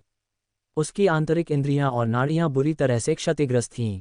यह ऐसा था जैसे उसके अंदर एक बम फट गया हो। बूम! पल भर में लाल भूत वयोवृद्ध का पूरा शरीर कोयले में बदल गया। वह खुली आंखों से हवा के बीच में खड़ा रहा, एक मूर्ति की तरह दिख रहा था। अविश्वास में लग रहा था कि वह मर चुका है। ये दैवीय दंड जैसा महसूस हुआ। धम्म से उसने अपनी सारी शक्ति खो दी और उसका शरीर आकाश से गिर गया, समुद्र पर उतर गया और पानी के छींटे पड़े। लाल भूत वयोवृद्ध मृत। बूम! इस बिंदु पर राघव ने स्वप्न आत्मा कीट का हेरफेर किया। तुरंत लाल भूत वयोवृद्ध, सफेद हड्डी वयोवृद्ध और कीहेन की आत्मा यादों को निगल लिया। विशाल यादें स्वप्न बुलबुले में बदल गईं और स्वप्न आत्मा कीट के भीतर दिखाई दीं। स्वप्न आत्मा कीट के लिए इन 3 स्वर्ण मूल संस्कारियों की आत्माएं लाभकारी थीं। जहां तक प्रतिशोध की बात है, वह चिंतित नहीं था। आखिरकार ये सिर्फ एक क्लोन था जो जल्द ही भंग हो जाएगा और प्रतिशोध अप्रभावी हो जाएगा। मेरे प्रभु, आप बहुत शक्तिशाली हैं। चू दिए राघव के किनारे पहुंच गई, उन्हें प्रशंसा के साथ देख रही थीं। उन्होंने लाल भूत वयोवृद्ध के साथ कई बार लड़ाई लड़ी थी और जानती थी कि वह कितना शक्तिशाली था। वह वास्तव में जुवान यिन समुदाय का एक योग्य स्वर्ण मूल वयोवृद्ध था। लेकिन अब वह उनके प्रभु के लिए कोई मुकाबला नहीं था। लाल भूत वयोवृद्ध को मिटाने में केवल कुछ चालें लगीं। ये याद रखना महत्वपूर्ण है कि उनके प्रभु केवल एक देर आधार निर्माण संस्कारी हैं, फिर भी वह एक उच्च चरण के लोगों को चुनौती दे सकते हैं। आधार निर्माण के साथ एक स्वर्ण मूल को मारना। अगर यह कहानी फैलाई जाती है तो यह निश्चित रूप से कांगलान सागर क्षेत्र को हिला देगी। ये कुछ ऐसा है जो साधना दुनिया के इतिहास में दर्ज होने लायक है। ये सिर्फ भाग्य था, राघव ने विनम्रता से जवाब दिया। मेरे पास बस लाल भूत वयोवृद्ध का मुकाबला करने की शक्ति थी। तो वह बस दुर्भाग्यशाली था। अगर यह कोई अन्य मध्य चरण का स्वर्ण मूल संस्कारी होता तो मारना इतना आसान नहीं होता, राघव ने नम्रता से कहा। वह आत्म जागरूक थे कि उनकी लड़ाकू शक्ति उल्लेखनीय थी। एक शुरुआती चरण के स्वर्ण मूल संस्कारी के खिलाफ खड़े होने के लिए एक शरीर संस्कारी की क्षमता के साथ, लेकिन एक मध्य चरण के स्वर्ण मूल संस्कारी का सामना करने के लिए यह अभी भी थोड़ा अपर्याप्त है। जहां तक देर चरण के स्वर्ण मूल संस्कारियों की बात है, वह उनकी लीग से बाहर थे। आखिरकार क्षेत्रों में अंतर बहुत चौड़ा था और कोई भी साधन इसे पाट नहीं सकता था। फिर भी यह अत्यंत प्रभावशाली है। यह एक स्वर्ण मूल संस्कारी है जिसके बारे में हम बात कर रहे हैं, कोई यादृच्छिक आदमी नहीं। चू दिएई ने विस्मय से कहा। वह स्वयं आकाश दानव समुदाय की एक संतोषी थी, स्वर्ग द्वारा धन्य एक दुर्लभ महिला संस्कारी। हालांकि वह ये दावा करने की हिम्मत नहीं करेगी कि वह एक आधार निर्माण के साथ एक स्वर्ण मूल को मार सकती हैं, मध्य चरण के स्वर्ण मूल संस्कारी को तो छोड़ ही दें। इसलिए उन्हें बढ़ते हुए महसूस हुआ कि उनके प्रभु वास्तव में एक निर्वासित अमर के पुनर्जन्म हो सकते हैं। अन्यथा वह इतना शक्तिशाली कैसे हो सकता था? बूम! उस क्षण राघव ने अपना हाथ हिलाया और 3 स्वर्ण मूल संस्कारियों के भंडारण बैग एकत्रित किए। उन्होंने स्वप्न आत्मा कीट से स्वप्न लोक की शक्ति भी वापस ले ली, जिससे आसपास के समुद्री क्षेत्र को घेरने वाला कोहरा पूरी तरह से गायब हो गया। क्योंकि उन्होंने लाल भूत वयोवृद्ध और अन्य लोगों की आत्मा यादें प्राप्त की, वह जानते थे कि उनके भंडारण बैगों में ट्रेसिंग के लिए कुछ भी नहीं बचा था। आखिरकार वे कांगलान सागर क्षेत्र के शीर्ष पर थे। अगर कोई था जो उन्हें मार सकता था तो जुवान यिन समुदाय शायद उनसे बदला लेने में असमर्थ था। इसके अलावा एक बार जब कोई स्वर्ण मूल क्षेत्र तक पहुंच जाता है तो वे अपना समर्थन बन जाते हैं। फिर उनका समर्थन कौन कर सकता है? इस तरह वे स्वाभाविक रूप से अपने भंडारण बैगों में कोई भी ट्रेस योग्य वस्तुएं नहीं छोड़ेंगे। इस क्षण राघव का दिल हलचल हुआ, उनकी हृदय आंखें शक्ति फैल गईं, दूर आकाश में एक छिपी हुई आकृति को महसूस कर रही थीं। दूसरे पक्ष की आभा अर्थात गहरी थी, कम से कम स्वर्ण मूल देर चरण पर। हालांकि इस व्यक्ति का कोई दुर्भावनापूर्ण इरादा नहीं लगता था, इसके बजाय उन्होंने एक दोस्ताना आभा उत्सर्जित की। अगर उनकी हृदय आंखें शक्ति के लिए नहीं होता तो वह शायद दूसरे पक्ष की उपस्थिति का पता लगाने में सक्षम नहीं होते। कोई कल्पना कर सकता है कि दूसरे पक्ष की छिपाव तकनीक की उत्कृष्टता, ये निश्चित रूप से कल्पना से परे थी। दिलचस्प, आपने वास्तव में मेरी उपस्थिति देखी। आपने ठीक कैसे प्रबंधन किया? मैं आकाश दानव समुदाय की उच्च स्तरीय साधना तकनीक, स्वर्ग दानव गुप्त कला का उपयोग कर रहा हूं, जो मुझे एक स्वर्गीय दानव में परिवर्तित करती है, मुझे पूरी तरह से छिपा देती है। सामान्य तौर पर किसी को भी मेरा पता लगाने में सक्षम नहीं होना चाहिए। इस क्षण ऐसा लगा जैसे व्यक्ति ने राघव की दृष्टि को देखा, तुरंत अपनी छिपाव तकनीक को रद्द कर दिया और सीधे राघव और चुदियई की ओर उड़ गया। पल भर में राघव के सामने एक अतुलनीय सुंदरता दिखाई दी। जिस क्षण वह दिखाई दी, यहाँ तक कि सूरज भी उसके मुकाबले फीका पड़ गया। उसकी सुंदर आंखें चमकते तारों की तरह थीं, चमक के साथ चमक रही थीं। उसकी दृष्टि मनमोहक थी, जिससे लोग विनम्र महसूस करते थे और अपवित्र करने की हिम्मत नहीं करते थे। वह एक राजसी रानी की तरह थी, दुनिया पर नीचे देख रही थीं। लेकिन उसकी ठंडी आंखें एक अप्रतिरोध्य मोहक आकर्षण ले गईं, एक सपना के भीतर एक को लपेटना। उसने एक लंबी काली घूंघट पोशाक पहनी थी जिसने उसकी आकृति को पूरी तरह से रेखांकित किया था। कोई कह सकता है कि उसका आकर्षण बहुत ज्यादा जबरदस्त था, शायद उसके साथियों में से केवल मुजेडी और शेन बिकेन ही उसकी तुलना कर सकते थे। गुरु पीच ब्लॉसम के विपरीत उसने एक अंतहीन जादू उत्सर्जित किया, एक जो मज्जा में रिसता हुआ प्रतीत होता था। वह एक फल की तरह पकी हुई थी जिससे एक लार टपक रही थी। कोई कह सकता है वह परिपूर्ण जादूगरनी थी जिसने एक को अपनी बाहों में दौड़ने की इच्छा जगाई। गुरु, जिस क्षण यह आश्चर्यजनक महिला दिखाई दी, चू दिए खुद को चिल्लाने से नहीं रोक सकी। उन्होंने कभी उम्मीद नहीं की थी कि वह यहाँ अपने गुरु से मिलेंगी जब उन्हें आकाश दानव समुदाय में होना चाहिए था। लेकिन अब उनके गुरु उनके बगल में दिखाई दे रहे थे। एक पल के लिए उन्होंने असहज महसूस किया, अनिश्चित थी कि उनके गुरु क्या करना चाहते थे। भले ही वह अब एक शुरुआती चरण की स्वर्ण मूल संस्कारी थी, सैद्धांतिक रूप से उनके गुरु के बराबर, लेकिन आकाश दानव समुदाय के प्रमुख का सामना करने पर, जिसने सैकड़ों वर्षों तक कांगलान सागर को हिला दिया है, वह अभी भी भयभीत थीं। दूसरा पक्ष अन्य स्वर्ण मूल संस्कारियों के समान स्तर पर बिल्कुल नहीं था। आखिरकार एक महिला संस्कारी के रूप में उसने कांगलान सागर क्षेत्र में सबसे बड़े दानव संप्रदायों में से एक पर शासन किया। इस तरह के कौशल और शक्ति कितने संस्कारी तुलना करने में सक्षम होंगे। गुरु, ये सुनकर राघव का दिल हलचल हुआ। अपने सामने आश्चर्यजनक महिला को कुछ अविश्वास के साथ देख रहा था। उन्हें उम्मीद नहीं थी कि वह प्रसिद्ध आकाश दानव समुदाय प्रमुख कियान जियुन होंगी।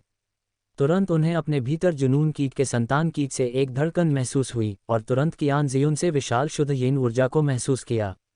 क्या ये हो सकता है? यह महिला कथित तौर पर 700 साल की है और वह आकाश दानव समुदाय प्रमुख थीं, फिर भी अभी भी शुद्ध यीन ऊर्जा बनाए रखती हैं। ये समझ से परे था, लेकिन उनके लिए यह एक महान अवसर हो सकता है।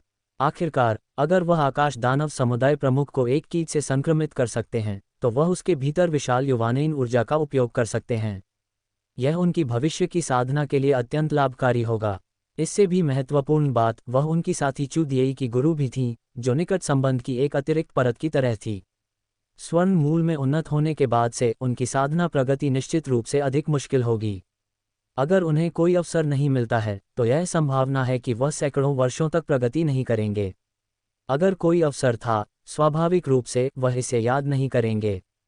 एक बार जब उन्होंने इस मौके को गंवा दिया, तो इस आकाश दानव समुदाय प्रमुख का सामना फिर से करना अनिवार्य रूप से एक असंभव होगा। बेशक उन्हें स्वीकार करना पड़ा, वह वास्तव में कामुक थे। उनके जैसी एक प्रसिद्ध सुंदरता के लिए कांगलान सागर को हिलाते हुए उन्हें लगा कि वह लगभग विरोध नहीं कर सकते हैं। तो तुम मेरे शिष्य के साथी हो, तुम में अच्छी सूरत है। कोई आश्चर्य नहीं कि तुमने मेरे शिष्य को इतना आकर्षित कर दिया, मेरे खातिर मुझसे बहस करने की भी हिम्मत की। क्या तुम निश्चित हो कि तुमने कोई शैतानी संप्रदाय गुप्त तकनीक विकसित नहीं की है? कियान जियुन ने राघव को देखा और तुरंत चकित रह गईं। सच कहूं तो जब उन्होंने राघव को देखा तो वह क्षण भर के लिए हैरान थीं। वह लगभग राघव के आश्चर्यजनक रूप से मोहित हो गई थीं। विशेष रूप से जुनून कीट के उच्च गुणवत्ता वाले चौथे चरण में उन्नत होने के बाद राघव पर इसके प्रभावों का परिवर्तन तेजी से चौंकाने वाला हो गया था। सबसे पहले उनकी सुंदरता शीर्ष पायदान पर है, जैसे कि वह आकर्षण के साक्षात अवतार बन गए हों। अगला उनका स्वभाव है, ये हावी, कोमल, वीर और बहादुर या एक महत्वाकांक्षी विद्वान का हो सकता है। संक्षेप में, एक महिला ने जिस भी प्रकार के स्वभाव का पक्ष लिया, वह उसमें बदल जाएगा। हर व्यक्ति के लिए एक अलग चेहरा। आखिरकार पुरुषों की बात आती है तो अलग अलग महिलाओं की अलग अलग प्राथमिकताएं होती हैं। कुछ को अशिष्ट प्रकार के पुरुष पसंद होते हैं, कुछ युवा पुरुषों को पसंद करते हैं, जबकि कुछ कमजोर विद्वानों का समर्थन करते हैं और अन्य अमीर परिपक्व पुरुषों को पसंद करते हैं। ये व्यापक रूप से भिन्न होता है, यहाँ तक कि सबसे सुंदर पुरुष भी एक आध्यात्मिक पत्थर की तरह सार्वभौमिक रूप से सराहनीय नहीं हो सकते हैं। हालांकि जुनून कीट की शक्ति अलग थी, इसने राघव के स्वभाव को बहुमुखी और व्यक्तिगत होने दिया, जैसे कि अलग अलग लोग हैं। एक महिला को जो भी पसंद है वह उसे प्रदर्शित करेगा। आकाश दानव समुदाय की समुदाय प्रमुख और एक विशाल स्वर्ण मूल देरचरण संस्कारी के रूप में कियान जियुन स्वाभाविक रूप से आसानी से मोहित नहीं हुई, लेकिन फिर भी वह अपने क्षणिक समाधि से हैरान थीं। सामान्य तौर पर उनके स्तर की महिला संस्कारियों को इस तरह से प्रभावित नहीं होना चाहिए। दानव संप्रदाय की एक गुप्त तकनीक। मैंने वास्तव में किसी का अभ्यास नहीं किया है। मुझे बस आकाश दानव समुदाय से एक गुप्त तकनीक मिली जिसे छाया रूपांतरण कौशल कहा जाता है। मैंने पहले इस तकनीक को काफी उच्च स्तर तक विकसित किया है। राघव ने सच्चाई से जवाब दिया। बोलते समय उन्होंने चुपचाप एक संतान कीट भेजा जो उनके क्लोन में रह रहा था, कियान जियुन के शरीर में। जुनून कीट, जो चौथे चरण के उच्च गुणवत्ता टियर तक पहुंच गया था, एक स्वर्ण मूल संस्कारी के विवेक से परे था। यहाँ तक कि कियान जियुन जैसे एक विशाल संस्कारी भी अपवाद नहीं थे। छाया रूपांतरण कौशल। मेरे आकाश दानव समुदाय के केवल आंतरिक संप्रदाय शिष्य ही इस सर्वोच्च गुप्त तकनीक का अभ्यास करने के लिए पात्र हैं। तो ये पता चला है कि आप मेरे आकाश दानव समुदाय के एक शिष्य से मिले हैं। बेशक इस कौशल को विकसित करना अत्यंत मुश्किल है। यहाँ तक कि सच्चे शिष्य भी सही योग्यता के बिना सफल नहीं हो सकते हैं। मुझे उम्मीद नहीं थी कि आप इसमें महारत हासिल करेंगे। ऐसा लगता है कि आप वास्तव में मेरे आकाश दानव समुदाय के साथ भाग्यशाली हैं। क्या आप हमारे आकाश दानव समुदाय में शामिल होने में रुचि रखते हैं? ये सुनकर कियान जियुन ने राघव के भाव को देखा, जो बढ़ते हुए प्रसन्न लग रहा था। उसे लगा कि यह आदमी सिर्फ एक प्राकृतिक रूप से जन्म दानव संस्कारी है, जैसे कि उसके पास एक अंतर्निहित आकर्षक काया है। अगर आकाश दानव समुदाय की सभी दानव तकनीकों के साथ जोड़ा जाता है तो वह वास्तव में अजेय होगा। वह निश्चित रूप से भविष्य में आकाश दानव समुदाय का एक भव्य मार्शल बन सकता है, इसकी शक्ति को एक अत्यंत उच्च तक बढ़ा सकता है। बेशक उसने नहीं सोचा था कि क्या उसने छाया रूपांतरण कौशल प्राप्त किया था। आकाश दानव समुदाय में बहुत सारी समान गुप्त तकनीकें थीं, जिनमें से कुछ रिसाव हो गई थीं। क्षमा करें, लेकिन मैं पहले से ही अमर धुंध समुदाय का एक शिष्य हूँ। मुझे डर है कि मैं आकाश दानव समुदाय में शामिल नहीं हो सकता। राघव ने साफ इनकार कर दिया। स्वाभाविक रूप से वह आकाश दानव समुदाय जैसी जगह में शामिल नहीं होंगे। आकाश दानव समुदाय अनियंत्रित दानव संस्कारियों से भरी हुई थी, कई जबरदस्त और छिपे हुए दानव स्वामी। एक बार जब वह प्रवेश करता है तो यह बताना नहीं है कि वह कितनी उलझी हुई साजिश में पकड़ा जाएगा। वह स्वर्ण मूल क्षेत्र में शांतिपूर्वक साधना करते हुए और उन्नत होते हुए अमरधुंध समुदाय में रहना पसंद करेंगे। आखिरकार चाहे वह साधना संसाधन हो या तकनीकें, उनमें कोई कमी नहीं थी। वह परेशानी क्यों खड़ा करें? अमरधुंध समुदाय, वह कौन सा स्वर्ण मूल समुदाय है?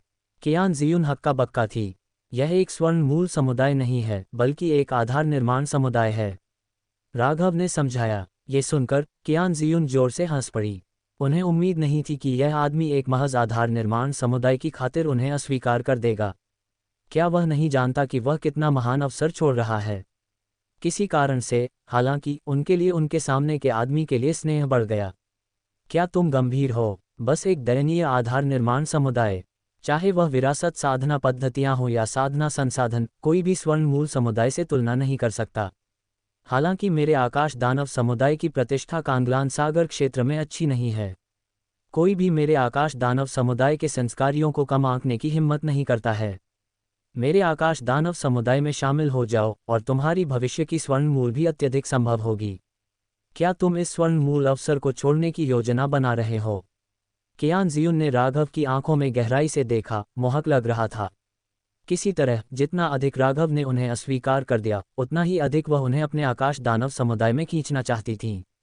एक आदमी जितना शुद्ध होता है, उतना ही अधिक वह उसे भ्रष्ट करना चाहती थीं। आकाश दानव समुदाय में शामिल हुए बिना भी मैं अभी भी एक स्वर्ण मूल का निर्माण कर सकता हूँ। अभी अमरधुंध समुदाय केवल एक आधार निर्माण समुदाय है, लेकिन भविष्य में ये निश्चित रूप से एक स्वर्ण मूल समुदाय या यहाँ तक कि एक दिव्यता परिवर्तन समुदाय बन जाएगा। आखिरकार मैं मानता हूँ कि आकाश दानव समुदाय शुरुआत से एक स्वर्ण मूल समुदाय नहीं था। राघव ने उदासीनता से कहा। कियान जियुन को देख रहे थे।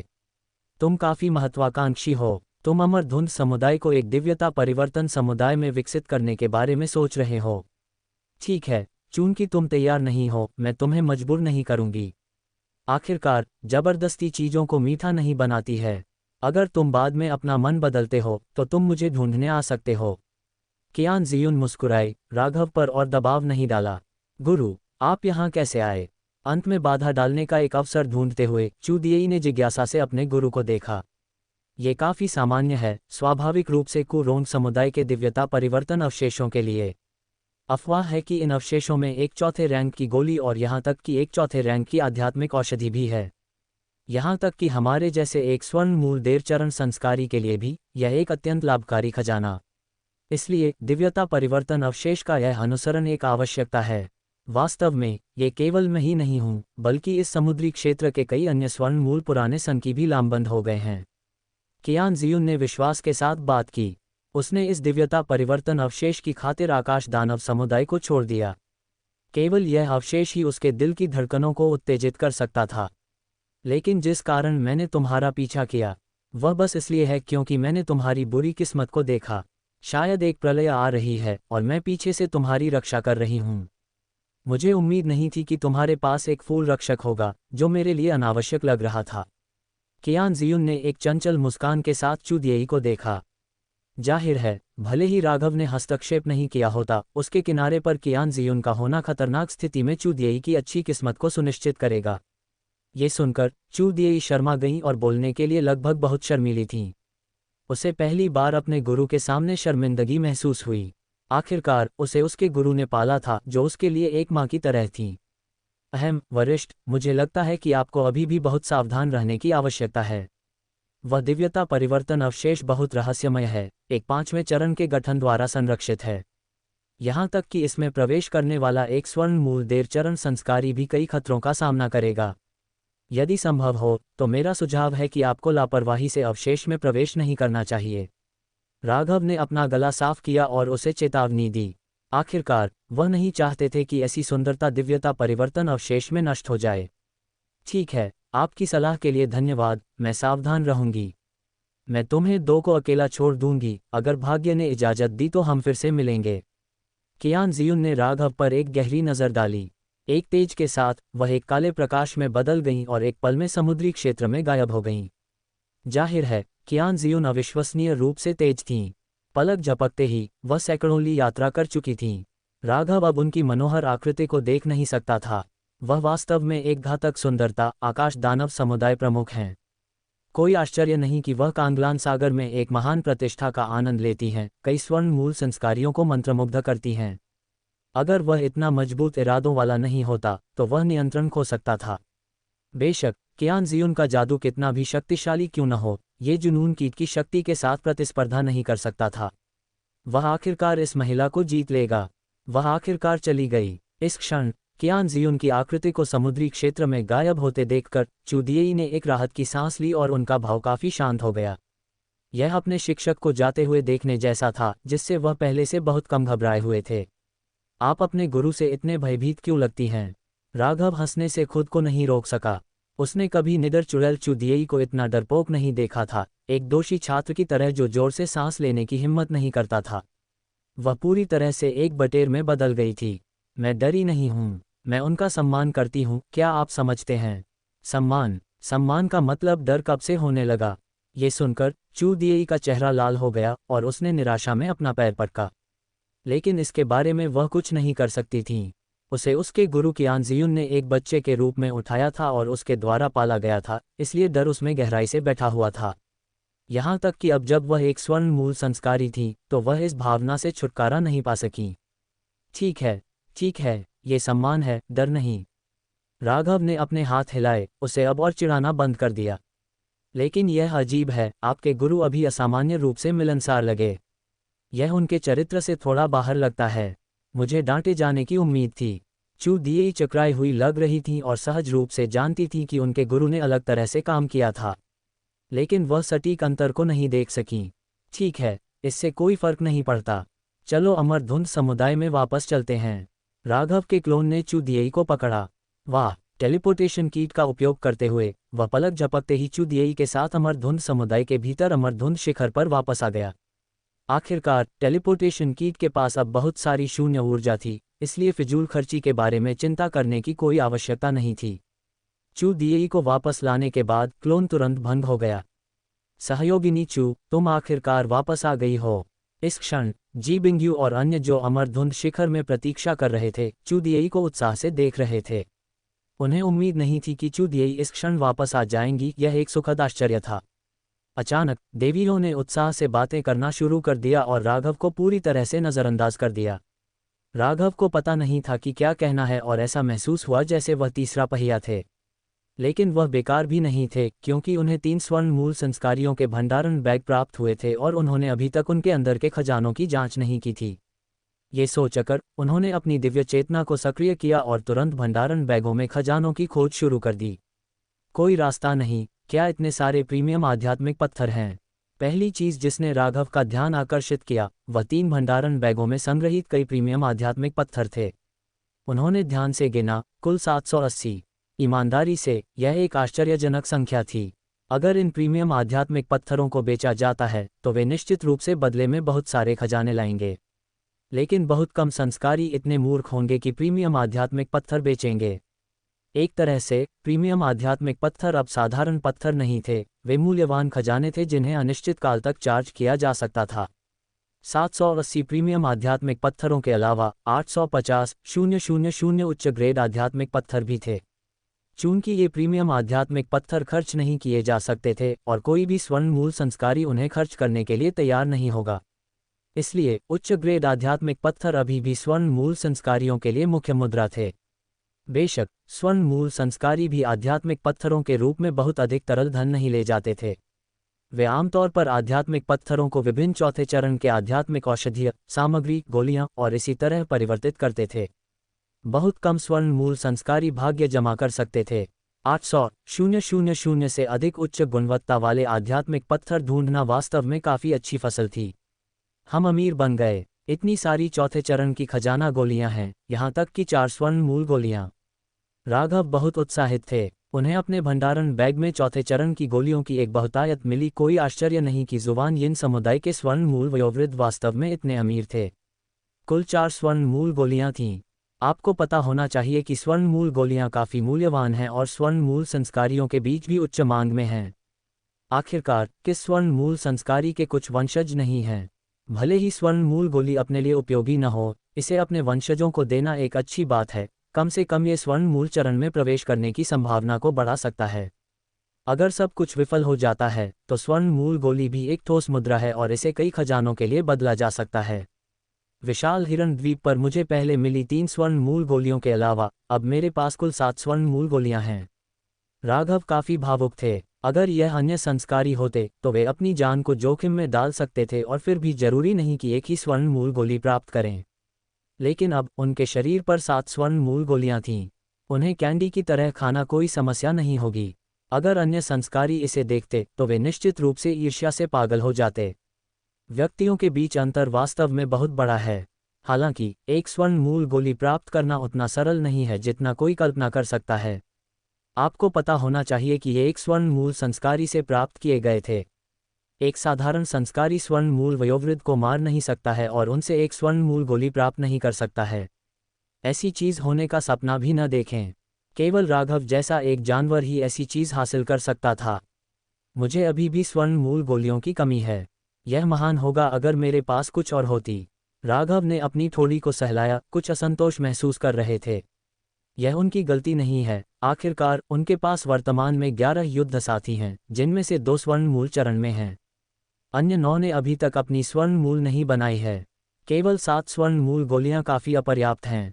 हालांकि जी बिंगयू, मू जेडी और शिया जिंगयान केवल देर आधार निर्माण चरण में हैं और अभी तक मूल गठन तक नहीं पहुंचे हैं। लेकिन ये समय की बात है और उन्हें पहले से तैयारी करने की आवश्यकता है। बेशक अगर वह चौथे चरण के गोली मास्टर के रूप में उन्नत होने में सक्षम होते हैं तो वह दूसरों की मदद की आवश्यकता के बिना स्वर्ण मूल गोलियां खुद ही परिष्कृत कर सकते हैं। वाह, एक और चिंगमिंग गोली! क्या ये स्वर्ण मूल संस्कारियों के लिए मानक गोली है? राघव ने पलक झपकाए। उन्हें अपने भंडारण बैग में चौथे चरण की चिंगमिंग गोलियों की 3 शीशियां मिलीं। जाहिर है उन्हें मूल रूप से दूसरों द्वारा अपने उपभोग के लिए खरीदा गया था, लेकिन अब ये सभी लाभ राघव को प्रदान किए गए थे। गोलियों के अलावा उन्हें कई चौथे चरण की आध्यात्मिक औषधियां और सामग्री भी मिलीं। उन्हें एक मध्य ग्रेड आध्यात्मिक खजाना, भूत नियंत्रण ध्वज भी मिला, जिसमें हजारों प्रेतों को नियंत्रित करने की शक्ति है और यह अविश्वसनीय रूप से शक्तिशाली है। एक विशाल हड्डी तलवार भी थी, एक निम्न ग्रेड आध्यात्मिक खजाना जो सब कुछ काटने में सक्षम है। यह एक जबरदस्त आभा उत्सर्जित करता है और हड्डियों की शक्ति समाहित करता है। की हेंग से एक निम्न ग्रेड रक्षात्मक आध्यात्मिक खजाना, रहस्यमय लौह उड़ान ढाल प्राप्त किया गया था।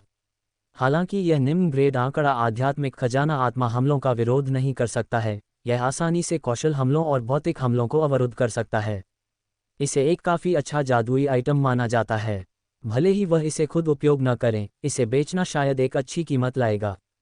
हालांकि वह स्वाभाविक रूप से ऐसे रक्षात्मक जादुई आइटम बेचने के लिए अनिच्छुक थे। भले ही वह इसे खुद उपयोग न करें, इसे अपने साथियों को उपयोग के लिए देना भी उतना ही अच्छा था। आखिरकार उनके साथियों के पास इस बिंदु पर आध्यात्मिक खजाना स्तर के बहुत सारे आइटम नहीं थे। इतने सारे गुप्त मैनुअल और विरासत ज़ैद अभिलेख। राघव ने भंडारण बैग में 3 स्वर्ण मूल संस्कारियों द्वारा छोड़े गए बड़ी संख्या में विरासत ज़ैद अभिलेख भी खोजे। स्पष्ट रूप से इन 3 स्वर्ण मूल संस्कारियों के लिए विभिन्न साधना तकनीकें और विरासतें काफ़ी महत्वपूर्ण थीं। कुछ ज़ुबान यिन समुदाय से प्राप्त किए गए थे, कुछ अन्य संस्कारियों से प्राप्त किए गए थे और अन्य कुछ गुफाओं में पाए गए थे। संक्षेप में, वे कई वर्षों में जमा किए गए मूल्यवान संग्रह थे। बिना देखे भी उन्होंने सीधे इन विरासत ज़ैद अभिलेखों को पुस्तक कीट को खिला दिया। विरासत ज़ैद अभिलेख की चालाकी के साथ अपने पिछले अनुभव के बाद से उन्होंने दुश्मनों के जाल में फंसने से बचने के लिए जांच करने के लिए अपनी दिव्य चेतना का उपयोग करना बंद कर दिया। बेशक उन्होंने विरासत ज़ैद अभिलेख की जांच करने के लिए दिव्य चेतना का उपयोग करने की कोशिश की, लेकिन वह उनके क्लोन द्वारा किया गया था। आखिरकार अगर कुछ गलत होता है तो ये केवल क्लोन है जो मरता है, इसलिए स्वाभाविक रूप से कोई समस्या नहीं होगी। यह मुख्य शरीर को शामिल नहीं करेगा। एक क्षण बाद राघव ने महसूस किया कि पुस्तक कीट के भीतर आभासी पुस्तकालय में पुस्तकों का एक गुच्छा दिखाई दिया। ये पुस्तकें सभी 3 स्वर्ण मूल संस्कारियों से प्राप्त की गई थीं। हालांकि अधिकांश शैतानी पद गुप्त तकनीकें थीं जो मूल रूप से उनके लिए उपयुक्त नहीं थीं। केवल एक झलक के बाद उन्होंने उन्हें नज़रअंदाज कर दिया। रुको, यह एक रक्षा तकनीक है, प्राचीन कछुआ कौशल। इस क्षण राघव की आंखें चमक उठीं। उन्होंने वास्तव में अपने लिए उपयुक्त एक साधना तकनीक पाई थी। ये स्वर्ण मूल संस्कारी की हेंग से प्राप्त किया गया था। वह केवल ये कह सकता था कि हेंग एक स्वर्ण मूल संस्कारी था जो मौत से अत्यधिक डरता था। उसने न केवल रक्षात्मक आध्यात्मिक खजानों को खरीदने के लिए बहुत पैसा खर्च किया, बल्कि एक शक्तिशाली रक्षात्मक तकनीक प्राचीन कछुआ कौशल भी विकसित की। अफसोस की बात है कि हेंग ने इस तकनीक में महारत हासिल नहीं की थी। अगर उसने वास्तव में इसमें महारत हासिल कर ली होती तो उसका आत्मा विसर्जन स्टिंगाबाद वाले के लिए एक समस्या नहीं हो सकता था, क्योंकि इस प्राचीन कछुआ कौशल की शक्ति वास्तव में काफ़ी विशाल है। यह एक सर्वोच्च कौशल है जो प्राचीन कछुआ की नकल करता है। इस तकनीक के निर्माता ने प्राचीन कछुआ को देखा था और यहाँ तक कि प्राचीन कछुआ के सभी खोल पैटर्न का चित्रण किया था, इस दिव्य जानवर के शरीर पर रक्षात्मक चिन्ह को रिकॉर्ड किया था। एक बार जब साधना सफल हो जाती है तो कोई अपने शरीर के चारों ओर एक प्राचीन कछुआ ढाल का निर्माण कर सकता है। ऐसे प्राचीन कछुआ ढाल की रक्षात्मक शक्ति बिल्कुल शीर्ष पायदान पर है। यहाँ तक कि अगर एक तलवार संस्कारी प्राचीन कछुआ ढाल को विभाजित करना चाहता है तो यह एक अत्यंत कठिन कार्य है। और यह सर्वदिशात्मक रक्षा है। कोई फर्क नहीं पड़ता कि यह भौतिक हमला, जादू हमला या आत्मा हमला है, सभी को अवरुद्ध किया जा सकता है। अगर हेंग ने वास्तव में इस तकनीक में महारत हासिल कर ली होती तो उसके लिए हेंग को मारना आसान नहीं होता। कहा जाता है कि इस तकनीक के संस्थापक इस तकनीक का उपयोग करते हुए दर्जनों स्वर्ण मूल संस्कारियों की घेराबंदी का सामना किया और अभी भी अक्षत थे। उन्होंने यहाँ तक कि अपने स्वर्ण मूल चरण के साथ दिव्यता परिवर्तन चरण संस्कारियों के हमले का विरोध किया। कोई कल्पना कर सकता है कि यह तकनीक कितनी शक्तिशाली है। ये वास्तव में एक अतुलनीय रक्षात्मक तकनीक है। हेंग को यह तकनीक एक प्राचीन गुफा में मिली। वह तुरंत अत्यधिक प्रसन्न था, लेकिन दुर्भाग्य से उसने इस तकनीक को विकसित करने की कठिनाई को कम आंका। भले ही वह एक स्वर्ण मूल संस्कारी था, वह नहीं जानता था कि इसे समझने में कितना समय लगेगा। जिस कारण से इसे विकसित करना इतना मुश्किल है वह यह है कि इसके लिए प्राचीन कछुआ प्रतीक को समझने की आवश्यकता है। यहाँ तक कि विभिन्न कछुआ प्रतीक भी एक श्वेत कछुआ गठन बनाने के लिए संयुक्त होते हैं जो प्राचीन कछुआ ढाल में संघनित होता है। यानी इस तकनीक को सफलतापूर्वक विकसित करने के लिए किसी को प्रतीकों के पथ में उच्च स्तर की उपलब्धि की आवश्यकता होती है, साथ ही गठन में उच्च स्तर की उपलब्धि की भी आवश्यकता होती है। समस्या यह है कि हेंग के पास इन 2 क्षेत्रों में ज़्यादा प्रतिभा नहीं थी। नतीजतन वह इस तकनीक में कोई प्रगति नहीं कर सका। यहाँ तक कि इस पर दशकों तक विचार करने के बाद भी उसने पहले ही इस तकनीक को विकसित करना छोड़ दिया था। बुरा नहीं, यह एक शीर्ष पायदान की तकनीक है, मेरे लिए पूरी तरह से फिट बैठती है। राघव की आंखें चमक उठीं और वह बहुत उत्साहित थे कि हेंग के पास इस तकनीक में महारत हासिल करने की योग्यता नहीं थी। लेकिन वह अलग थे, उनके पास प्रतीकों और गठनों दोनों में उच्च स्तर की उपलब्धि है। प्रतीकों के बारे में उनकी समझ तीसरे वर्ग उच्च ग्रेड तक पहुंच गई है, जबकि गठनों में ये चौथे वर्ग उच्च ग्रेड तक भी पहुंच गई है। पुस्तक कीट की मदद पर जोड़ें, यह एक बाघ को पंख देने जैसा है। अगर वह भी इसे समझ नहीं सकते हैं तो दुनिया में कोई भी इसे समझ नहीं सकता है, कोई भी इसमें महारत हासिल नहीं कर सकता है। निस्संदेह उनके शरीर में ड्रैगन गज वंश है और उनके शरीर की रक्षा पहले से ही काफ़ी अच्छी है, एक निम्न ग्रेड आत्मा खजाना के तुलनीय है। लेकिन कौन इतना मूर्ख होगा कि अपने शरीर का उपयोग दुश्मन के हमले का विरोध करने के लिए करेगा? अगर वह इसका विरोध कर सकता है तो वह ठीक है। अगर वह नहीं कर सकता है तो क्या वह एक पल में मारा नहीं जाएगा और उसकी साधना नष्ट नहीं होगी? वह अंतिम उपाय को छोड़कर अपने शरीर का विरोध करने के लिए उपयोग नहीं करेंगे। तो एक रक्षात्मक तकनीक बहुत महत्वपूर्ण है। जाहिर है ये प्राचीन कछुआ कौशल उन्हें पूरी तरह से अनुकूल है और उनकी कमियों को पूरा कर सकता है। पति, ये कैसा है? क्या इन 3 स्वर्ण मूल संस्कारी के भंडारण बैगों में कोई खजाना है? क्या फसल अच्छी है? इस समय चू दिएई ने भी जी बिंग्यू और उनकी बहनों के साथ पकड़ पूरी कर ली। फिर वे सभी आए, राघव के हाथों में भंडारण बैगों को जिज्ञासा से देख रहे थे, ये जानना चाहते थे कि इस बार क्या खजाने प्राप्त हुए थे। बुरा नहीं, स्वर्ण मूल संस्कारियों के अनुरूप प्रत्येक एक भाग्य सौंपने वाला लड़का है, महान लाभ के साथ। राघव थोड़ा मुस्कुराए, उन्होंने कुछ भी नहीं छिपाया और सीधे भंडारण बैगों में सभी खजानों की सूचना दी। पति, आपको वास्तव में एक और स्वर्ण मूल गोली मिली। ऐसा लगता है कि लेंग और शेन दोनों बहनों के लिए अपनी स्वर्ण मूल बनाने की एक उच्च संभावना है। चू दिएई ने भावना के साथ बात की। ये सुनकर लेंग युक्सी और शेन बिकियन भी बहुत उत्साहित थीं। हालांकि वे अभी भी अपनी स्वर्ण मूल बनाने से कुछ दूर थीं। अगर वे स्वर्ण मूल संसाधनों को पहले से तैयार कर सकती थीं तो उन्हें बाद में इतना समय बर्बाद करने की आवश्यकता नहीं होगी। चुनताओ और अन्य की भी चमकदार आंखें थीं, अंदर से गहराई से छुआ हुआ था।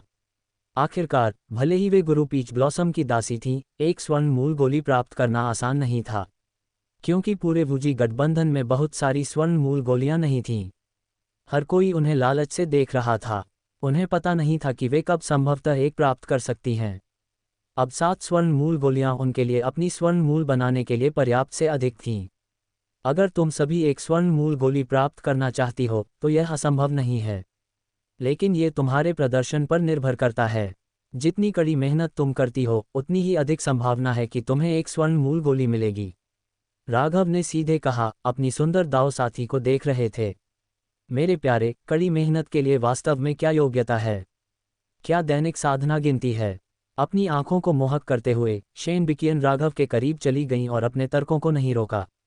ठीक है, तुम्हारे तर्क काफी विचारणीय हैं, तुम अंतिम निर्णय करती हो। राघव ने अपनी आंखें झपकाईं। उन्होंने अपने शरीर के भीतर ड्रैगन गज वंश को उबलना शुरू कर दिया। जल्द ही कमरा दाव ताल की लयबद्ध आवाज़ों से भर गया। बाहर भारी बारिश उत्साह से बरस रही थी। जमीन से टकराने वाली बारिश की आवाज़ सब कुछ डूब गई लगती थी। गरज और बिजली ने रात के आकाश को फाड़ दिया, लेकिन आखिरकार शांति वापस आ गई। Dot dot dot dot dot dot कई दिनों बाद तथाकथित लंबी जुदाई दिल को अधिक शौकीन बनाती है। चूंकि चू दिएई इतने लंबे समय तक दूर रही थी, एक लंबी अवधि थी जिसमें एक दूसरे को नहीं देखा गया था। अब फिर से मिलने पर राघव से अलग नहीं होना स्वाभाविक था। ऐसा लगा जैसे वे एक दशक से अधिक समय की चूक को पूरा कर रहे थे, गोंद की तरह अविभाज्य थे। इसलिए इस समय के दौरान राघव और चू दिएई और अन्य दिन रात अभ्यास कर रहे हैं, थकान के बिना जुताई कर रहे हैं, जिसे एक आनंदमय जीवन माना जाता था। मेरे प्यारे, क्या हम वास्तव में उस दिव्यता परिवर्तन खंडहर को देखने नहीं जा रहे हैं? मैंने सुना कि यह अवसरों से भरा है, शायद दिव्यता परिवर्तन में कदम रखने का मौका। चू दिएई का चेहरा लाल था और उन्होंने पानी की आंखों से राघव को देखा। गहन साधना के बाद, यहाँ तक कि एक स्वर्ण मूल महिला संस्कारी के रूप में, उन्होंने थोड़ा थका हुआ महसूस किया। वह बस इतना ही कह सकती थीं कि उनके पति, एक असाधारण स्वर्ण मूल शरीर संस्कारी, चीजों को संभालने में वास्तव में अद्भुत थे। बेशक नहीं, जबकि दिव्यता परिवर्तन खंडहर मौकों से भरे हुए हैं, वे खतरों से भी भरे हुए हैं। वहाँ हर जगह स्वर्ण मूल संस्कारी हैं, ये हमारी बारी नहीं है। हमारे लिए अमर धुंध समुदाय में साधना पर ध्यान केंद्रित करना पर्याप्त है, हमेशा कल्पनाओं के बारे में न सोचें। ऐसा लगता है कि हमने इस समय के दौरान पर्याप्त कड़ी मेहनत नहीं की, तुम्हारे पास अभी भी इस और उसके बारे में सोचने की ऊर्जा है। राघव ने अपनी थोड़ी को रगड़ा। क्या? ये सुनकर चू दिएई कांप उठी लेकिन एक शब्द भी नहीं कह सकी। यह आदमी बस एक जानवर था। Dot dot dot dot dot dot इस क्षण बाहर की स्थिति तेजी से तीव्र होती जा रही थी। कुरोन समुदाय का वह दिव्यता परिवर्तन खंडहर बहुत सारे स्वर्ण मूल संस्कारियों को आकर्षित कर चुका था। वुजी गठबंधन, त्यानजियान समुदाय, सूर्यास्त समुदाय, प्याओम्याओ महल, शुवानबाओ टावर, आकाश दानव समुदाय, जुवान यिन समुदाय और मानव कुल से कई अन्य बल वहां एकत्र हुए। यहाँ तक कि स्वर्ण मूल के साथ कुछ खुले संस्कारी भी शामिल हुए, कार्रवाई का एक टुकड़ा पकड़ने की कोशिश कर रहे थे। क्या ये कुरोंग समुदाय का खंडहर है? ये वास्तव में असाधारण है। पूरा द्वीप एक 5वें चरण के महान गठन से ढका हुआ है, हमारे लिए भी घुसना मुश्किल होगा। वुजी गठबंधन अधिपति अनंत दाववादी मध्य हवा में खड़े थे, दूर विशाल द्वीप को देख रहे थे। द्वीप एक अंतहीन सफ़ेद कोहरे में घिरा हुआ था, जिससे ये देखना असंभव हो गया था कि अंदर क्या था। केवल सफ़ेद कोहरे से उभरने वाली निषेध सरणी से लगातार चमकने वाली सरणी रोशनी कोई द्वीप की रक्षा करने वाली अपार शक्ति को समझ सकता था। इस क्षण उनके पीछे 1 दर्जन से अधिक वुजी गठबंधन स्वर्ण मूल संस्कारी दिखाई दिए। वे सभी द्वीप को घूर रहे थे, निषेध सरणी में एक कमजोरी ढूंढने की कोशिश कर रहे थे। अनंत दाववादी, आपके वुजी गठबंधन ने इतने लंबे समय तक इस दिव्यता परिवर्तन खंडहर की खोज की है, और फिर भी आपको अंदर जाने का कोई रास्ता नहीं मिला है। ऐसा लगता है कि वुजी गठबंधन और इस दिव्यता परिवर्तन खंडहर का कोई भाग्य नहीं है। जल्दी क्यों नहीं निकलते? इस समय आकाश से कई लाल रोशनी उड़ गईं। फिर कई शक्तिशाली स्वर्ण मूल संस्कारी इस समुद्री क्षेत्र में दिखाई दिए, प्रत्येक एक शक्तिशाली अग्नि आभा उत्सर्जित कर रहा था। बोलने वाला सूर्यास्त समुदाय का समुदाय प्रमुख दाववादी ज़ेड सूर्य था। उनका एक आकाशीय असर था, उन्होंने एक लाल ड्रैगन लबादा पहना था और अजीब आग की एक शक्ति उत्सर्जित करते लग रहे थे। ऐसा लगा कि एक बार जब वह गुस्सा हो जाते हैं तो वह दृष्टि में सब कुछ जला सकते थे। वह भी एक देर चरण स्वर्ण मूल संस्कारी था, जिसमें दुनिया को हिलाने वाली शक्ति थी। इसी तरह सूर्यास्त समुदाय के स्वर्ण मूल संस्कारियों का एक समूह उनके पीछे आया। एक राजसी बल चुपचाप जमा हुआ। ये काफ़ी नहीं है, खजाने उन लोगों के होते हैं जो उन्हें प्राप्त करते हैं। ये केवल इतना है कि अनंत दाववादी ने दिव्यता परिवर्तन खंडहर में प्रवेश न करके अपना वादा निभाने का चुनाव किया है। अगर समुद्रकुल संस्कारियों से निपटने के लिए नहीं होता तो मैं कहने की हिम्मत करता हूँ वुजी गठबंधन ने बहुत पहले इस दिव्यता परिवर्तन खंडहर पर धावा बोल दिया होगा। इस दृष्टिकोण से अनंत दाववादी काफ़ी आदमी हैं। अचानक दूर से एक बहुरंगी चौथे चरण की उड़ान नाव दिखाई दी। दूर से यह एक शानदार युद्धपोत की तरह दिखता था, आलीशान और राजसी, और चौथे चरण की सामग्रियों से बनाया गया था, अत्यंत खर्चीला। ये चौथे चरण का खजाना जहाज शुवानबाओ टावर का मुख्य युद्धपोत था, जिसमें अनंत शक्ति थी। कहा जाता था कि यह एक चौथे चरण के बेहतर गठन का विरोध करने में सक्षम था। वक्ता शुवानबाओ टावर के स्वामी दाववादी ज्ञान थे, एक भव्य पोशाक पहने बुजुर्ग। वह विभिन्न आध्यात्मिक खजानों से सजे हुए थे, कपड़े, पतलून, जूते, लटकन, झुमके, अंगूठियां और इसी तरह। हर एक आध्यात्मिक खजाना था एक चमकदार रोशनी विकिरण कर रहा था, मानो वह दांतों तक हथियारों से लैस हो। एक नज़र में आपको पता चल गया कि वह धनी थे। वास्तव में शुवानबाओ टावर के स्वामी के रूप में वह कांगलान सागर क्षेत्र में सबसे धनी संस्कारी थे। आखिरकार शुवानबाओ टावर के स्टोव पूरे कांगलान सागर क्षेत्र में फैले हुए थे। कोई केवल शुवानबाओ टावर की संपत्ति की सीमा का अनुमान लगा सकता है। हम वास्तव में अनंत दाववादी इस मामले पर भरोसेमंद हैं। एक तेज के साथ दूर से कई उड़ने वाली तलवारें दिखाई दीं और हवा को छेदा। प्रत्येक तलवार एक सफ़ेद दाववादी चोला पहने एक व्यक्ति द्वारा ले जाया गया था, जिसमें शक्तिशाली तलवार क्यूई उत्सर्जित थी। ऐसा लगा जैसे जिस क्षण वे इस समुद्री क्षेत्र में पहुंचे, उन्होंने अनगिनत उड़ने वाली तलवारों और जादुई खजानों के अनुनाद को आकर्षित किया। तलवार इरादा आकाश में बढ़ गया। इस सर्वव्यापी तलवार क्यूई ने आसपास के हर संस्कारी को रोमांच दिया। त्यानजियान समुदाय के दाववादी चोंगजू, एक महान स्वर्ण मूल देरचरण संस्कारी, बोल रहे थे। अफवाह थी कि वह कांगलान सागर क्षेत्र में शीर्ष तलवार संस्कारी थे और सबसे शक्तिशाली संस्कारियों में से एक थे। कहा जाता था कि उन्होंने एक बार अकेले समुद्रकुल मंदिर का सामना किया था, अंततः मंदिर को उनके रास्ते को बाधित करने के लिए एक विशाल चौथे चरण की सरणी को सक्रिय करने के लिए मजबूर किया। अन्यथा शायद उन्होंने समुद्रकुल मुख्यालय में सभी को मार डाला होता। जिस क्षण त्यानजियान समुदाय के ये तलवार संस्कारी दिखाई दिए, उपस्थित हर संस्कारी ने अपनी रीढ़ की हड्डी में एक ठंडापन महसूस किया। मृत्यु की आभा से भरे इन तलवार संस्कारियों के आसपास रहना उन्हें असुविधाजनक लगा। मैंने उम्मीद नहीं की थी कि तुम सब पहले से ही यहाँ होगे। मुझे अपने देर से आगमन के लिए माफ़ी है और आशा है कि बाकी तुम मुझे माफ़ कर दोगे।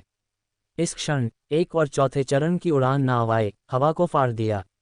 ये पूरी तरह से नीला था, एक वेल जैसा दिखता था और असाधारण गति के साथ यात्रा करता था। एक पल में मध्य हवा में दिखाई दिया। प्याओ म्याओ महल का ये पौराणिक युद्धपोत पूरे कांगलान सागर क्षेत्र में सबसे तेज पोत के रूप में जाना जाता था। अफवाह थी कि यह जहाज 5वें चरण तक पहुंच सकता है, मुकाबले की शक्ति में अद्वितीय। इसके बाद जहाज से स्वर्ण मूल चरण में कई महिला संस्कारी उभरीं। उनमें से प्रत्येक आश्चर्यजनक रूप से सुंदर थी, एक सौंदर्य प्रतियोगिता की याद दिलाती थी, तुरंत घटना के सौंदर्य शास्त्र को ऊंचा कर दिया। फिर भी एक महिला ने बाकी सब को पीछे छोड़ दिया, चमकदार महिमा में खड़ी थी। उसने एक बहती सफ़ेद पोशाक पहनी थी जिसने उसकी आकर्षक आकृति, उसकी पतली कमर, क्रीम के रूप में उसकी नाजुक त्वचा पर जोर दिया। उसकी सुंदर आंखें लहरदार क्रिस्टल स्पष्ट पानी की तरह चमकती थीं, उसका व्यवहार मनमोहक फिर भी नाजुक था, उसके आकर्षण को 3 गुना बढ़ाता था। उसकी मुस्कान मनमोहक थी, हालांकि उसका चेहरा घूंघट में था, उसकी अद्वितीय सुंदरता को दुनिया से छिपा रहा था। वह दूर से अमर दुनिया से उतरी एक परी की तरह लगती थी, उसका व्यवहार अदूषित, सुंदर और दुनिया की गंदगी से अछूता। वह ये फेरू प्याओ म्याओ महल की स्वामी थीं, एक अद्वितीय सुंदरता, गुरु पीच ब्लॉसम के रूप में प्रसिद्ध। उसने एक बार कई स्वर्ण मूल चरण संस्कारियों को अपने हाथ के लिए प्रतिस्पर्धा करने का कारण बना दिया था। यहाँ तक कि अब अपने 6 या 700 में वह हमेशा की तरह मनमोहक रही, अपनी जवानी से अपरिवर्तित। स्वर्ण मूल संस्कारियों के जीवनकाल की तुलना में, जो 1000 या 1200 साल तक फैला हुआ है, वह अभी भी अपने चरम पर थीं। उसके पास अभी भी जीने के लिए 4 से 500 साल और थे। हाँ, ये पता चला कि सभी 5 प्रमुख धर्मी बला चुके हैं। हम 3 महान शैतानी समुदाय ऐसे भव्य अवसर को कैसे छोड़ सकते थे? तुम अवांछित शामिल होने पर हमें बुरा नहीं मानोगे, है ना? इस क्षण 3 चौथे चरण की उड़ान नावें बहुत तेजी से दिखाई दीं। बिना चेतावनी के आसपास का क्षेत्र एक भारी शैतानी क्यूई से भर गया, आकाश के आधे हिस्से को गहरा काला करते हुए लग रहा था, जिससे किसी का दिल एक धड़कन छोड़ देता था। वक्ता जुबान यिन समुदाय के स्वामी, 7 भावना दानव राजा, एक महान स्वर्ण मूल देवचरण संस्कारी थे। उन्होंने एक काला लबादा पहना था जिस पर क्रोध, मूर्खता, प्रेम, घृणा आदि जैसे शब्द उकेरे हुए लग रहे थे। एक अशुभ आभा ने उन्हें घेर लिया, मानो ये किसी भी क्षण अनगिनत संस्कारियों की भावनाओं को उत्तेजित कर सकती हो। वास्तव में शक्तिशाली दिव्यता परिवर्तन अवशेष निश्चित रूप से हमारे 3 महान शैतानी समुदायों के बिना अपनी कुछ चमक खो देंगे। शायद इस बार कुरोंग समुदाय के अंदर के खजाने मेरे हेशा महल के लिए निर्धारित हैं। एक और मध्यम आयु वर्ग का आदमी उड़ान नाव से बाहर निकला। उन्होंने एक ग्रे लबादा पहना था और जिस क्षण वह दिखाई दिए, शक्तिशाली हेशा क्यूई उनसे विस्फोट हो गई, पूरे समुद्र को 2 भागों में विभाजित करते हुए लग रहा था, एक भयभीत करने वाली आभा विकिरण कर रहा था। वह हेशा महल के महल मास्टर, समुद्र विभाजन दानव राजा थे। आकाश दानव समुदाय में ऐसी कोई महान महत्वाकांक्षाएं नहीं हैं। अगर मैं कुछ स्वर्ण मूल आध्यात्मिक वस्तुएं या शायद कुछ दिव्यता परिवर्तन आध्यात्मिक वस्तुएं प्राप्त कर सकूं और फिर मेरे साथ कुछ साझा कर सकूं, तो वह पर्याप्त होगा। शेष खजानों को तुम सभी के बाकी हिस्सों में समान रूप से वितरित किया जा सकता है। वक्ता कियान जियुन आकाश दानव समुदाय के स्वामी थे। उन्होंने एक खिलखिलाहट छोड़ी, उनके शरीर के चारों ओर शैतानी ध्वनि की लहरें उत्सर्जित हुई जिसने कुछ 100 मील को कवर किया। तुरंत कम इच्छाशक्ति वाले संस्कारी एक भ्रम में डूब गए, मंत्रमुग्ध लग रहे थे। सभी कियान जियुन से आकर्षित थे। एक पल में अनंत दाववादी जैसे संस्कारी ठंडी सांस ली, उनके शरीरों से एक अदृश्य स्वर्ण मूल क्षेत्र उत्सर्जित हुआ। इस प्रभाव ने जल्दी से स्वर्गीय शैतानी ध्वनि को दूर कर दिया, मंत्रमुग्ध संस्कारियों को जगाया। जागने के बाद हर संस्कारी ने भयानक रूप से कियान जियुन को देखा। अब इस प्रसिद्ध आकाश दानव समुदाय के स्वामी को देखने की हिम्मत नहीं कर रहे थे। उन्हें डर था कि उन्हें एक हृदय दानव के साथ प्रत्यारोपित किया जा सकता है और उनके द्वारा नियंत्रित किया जा सकता है।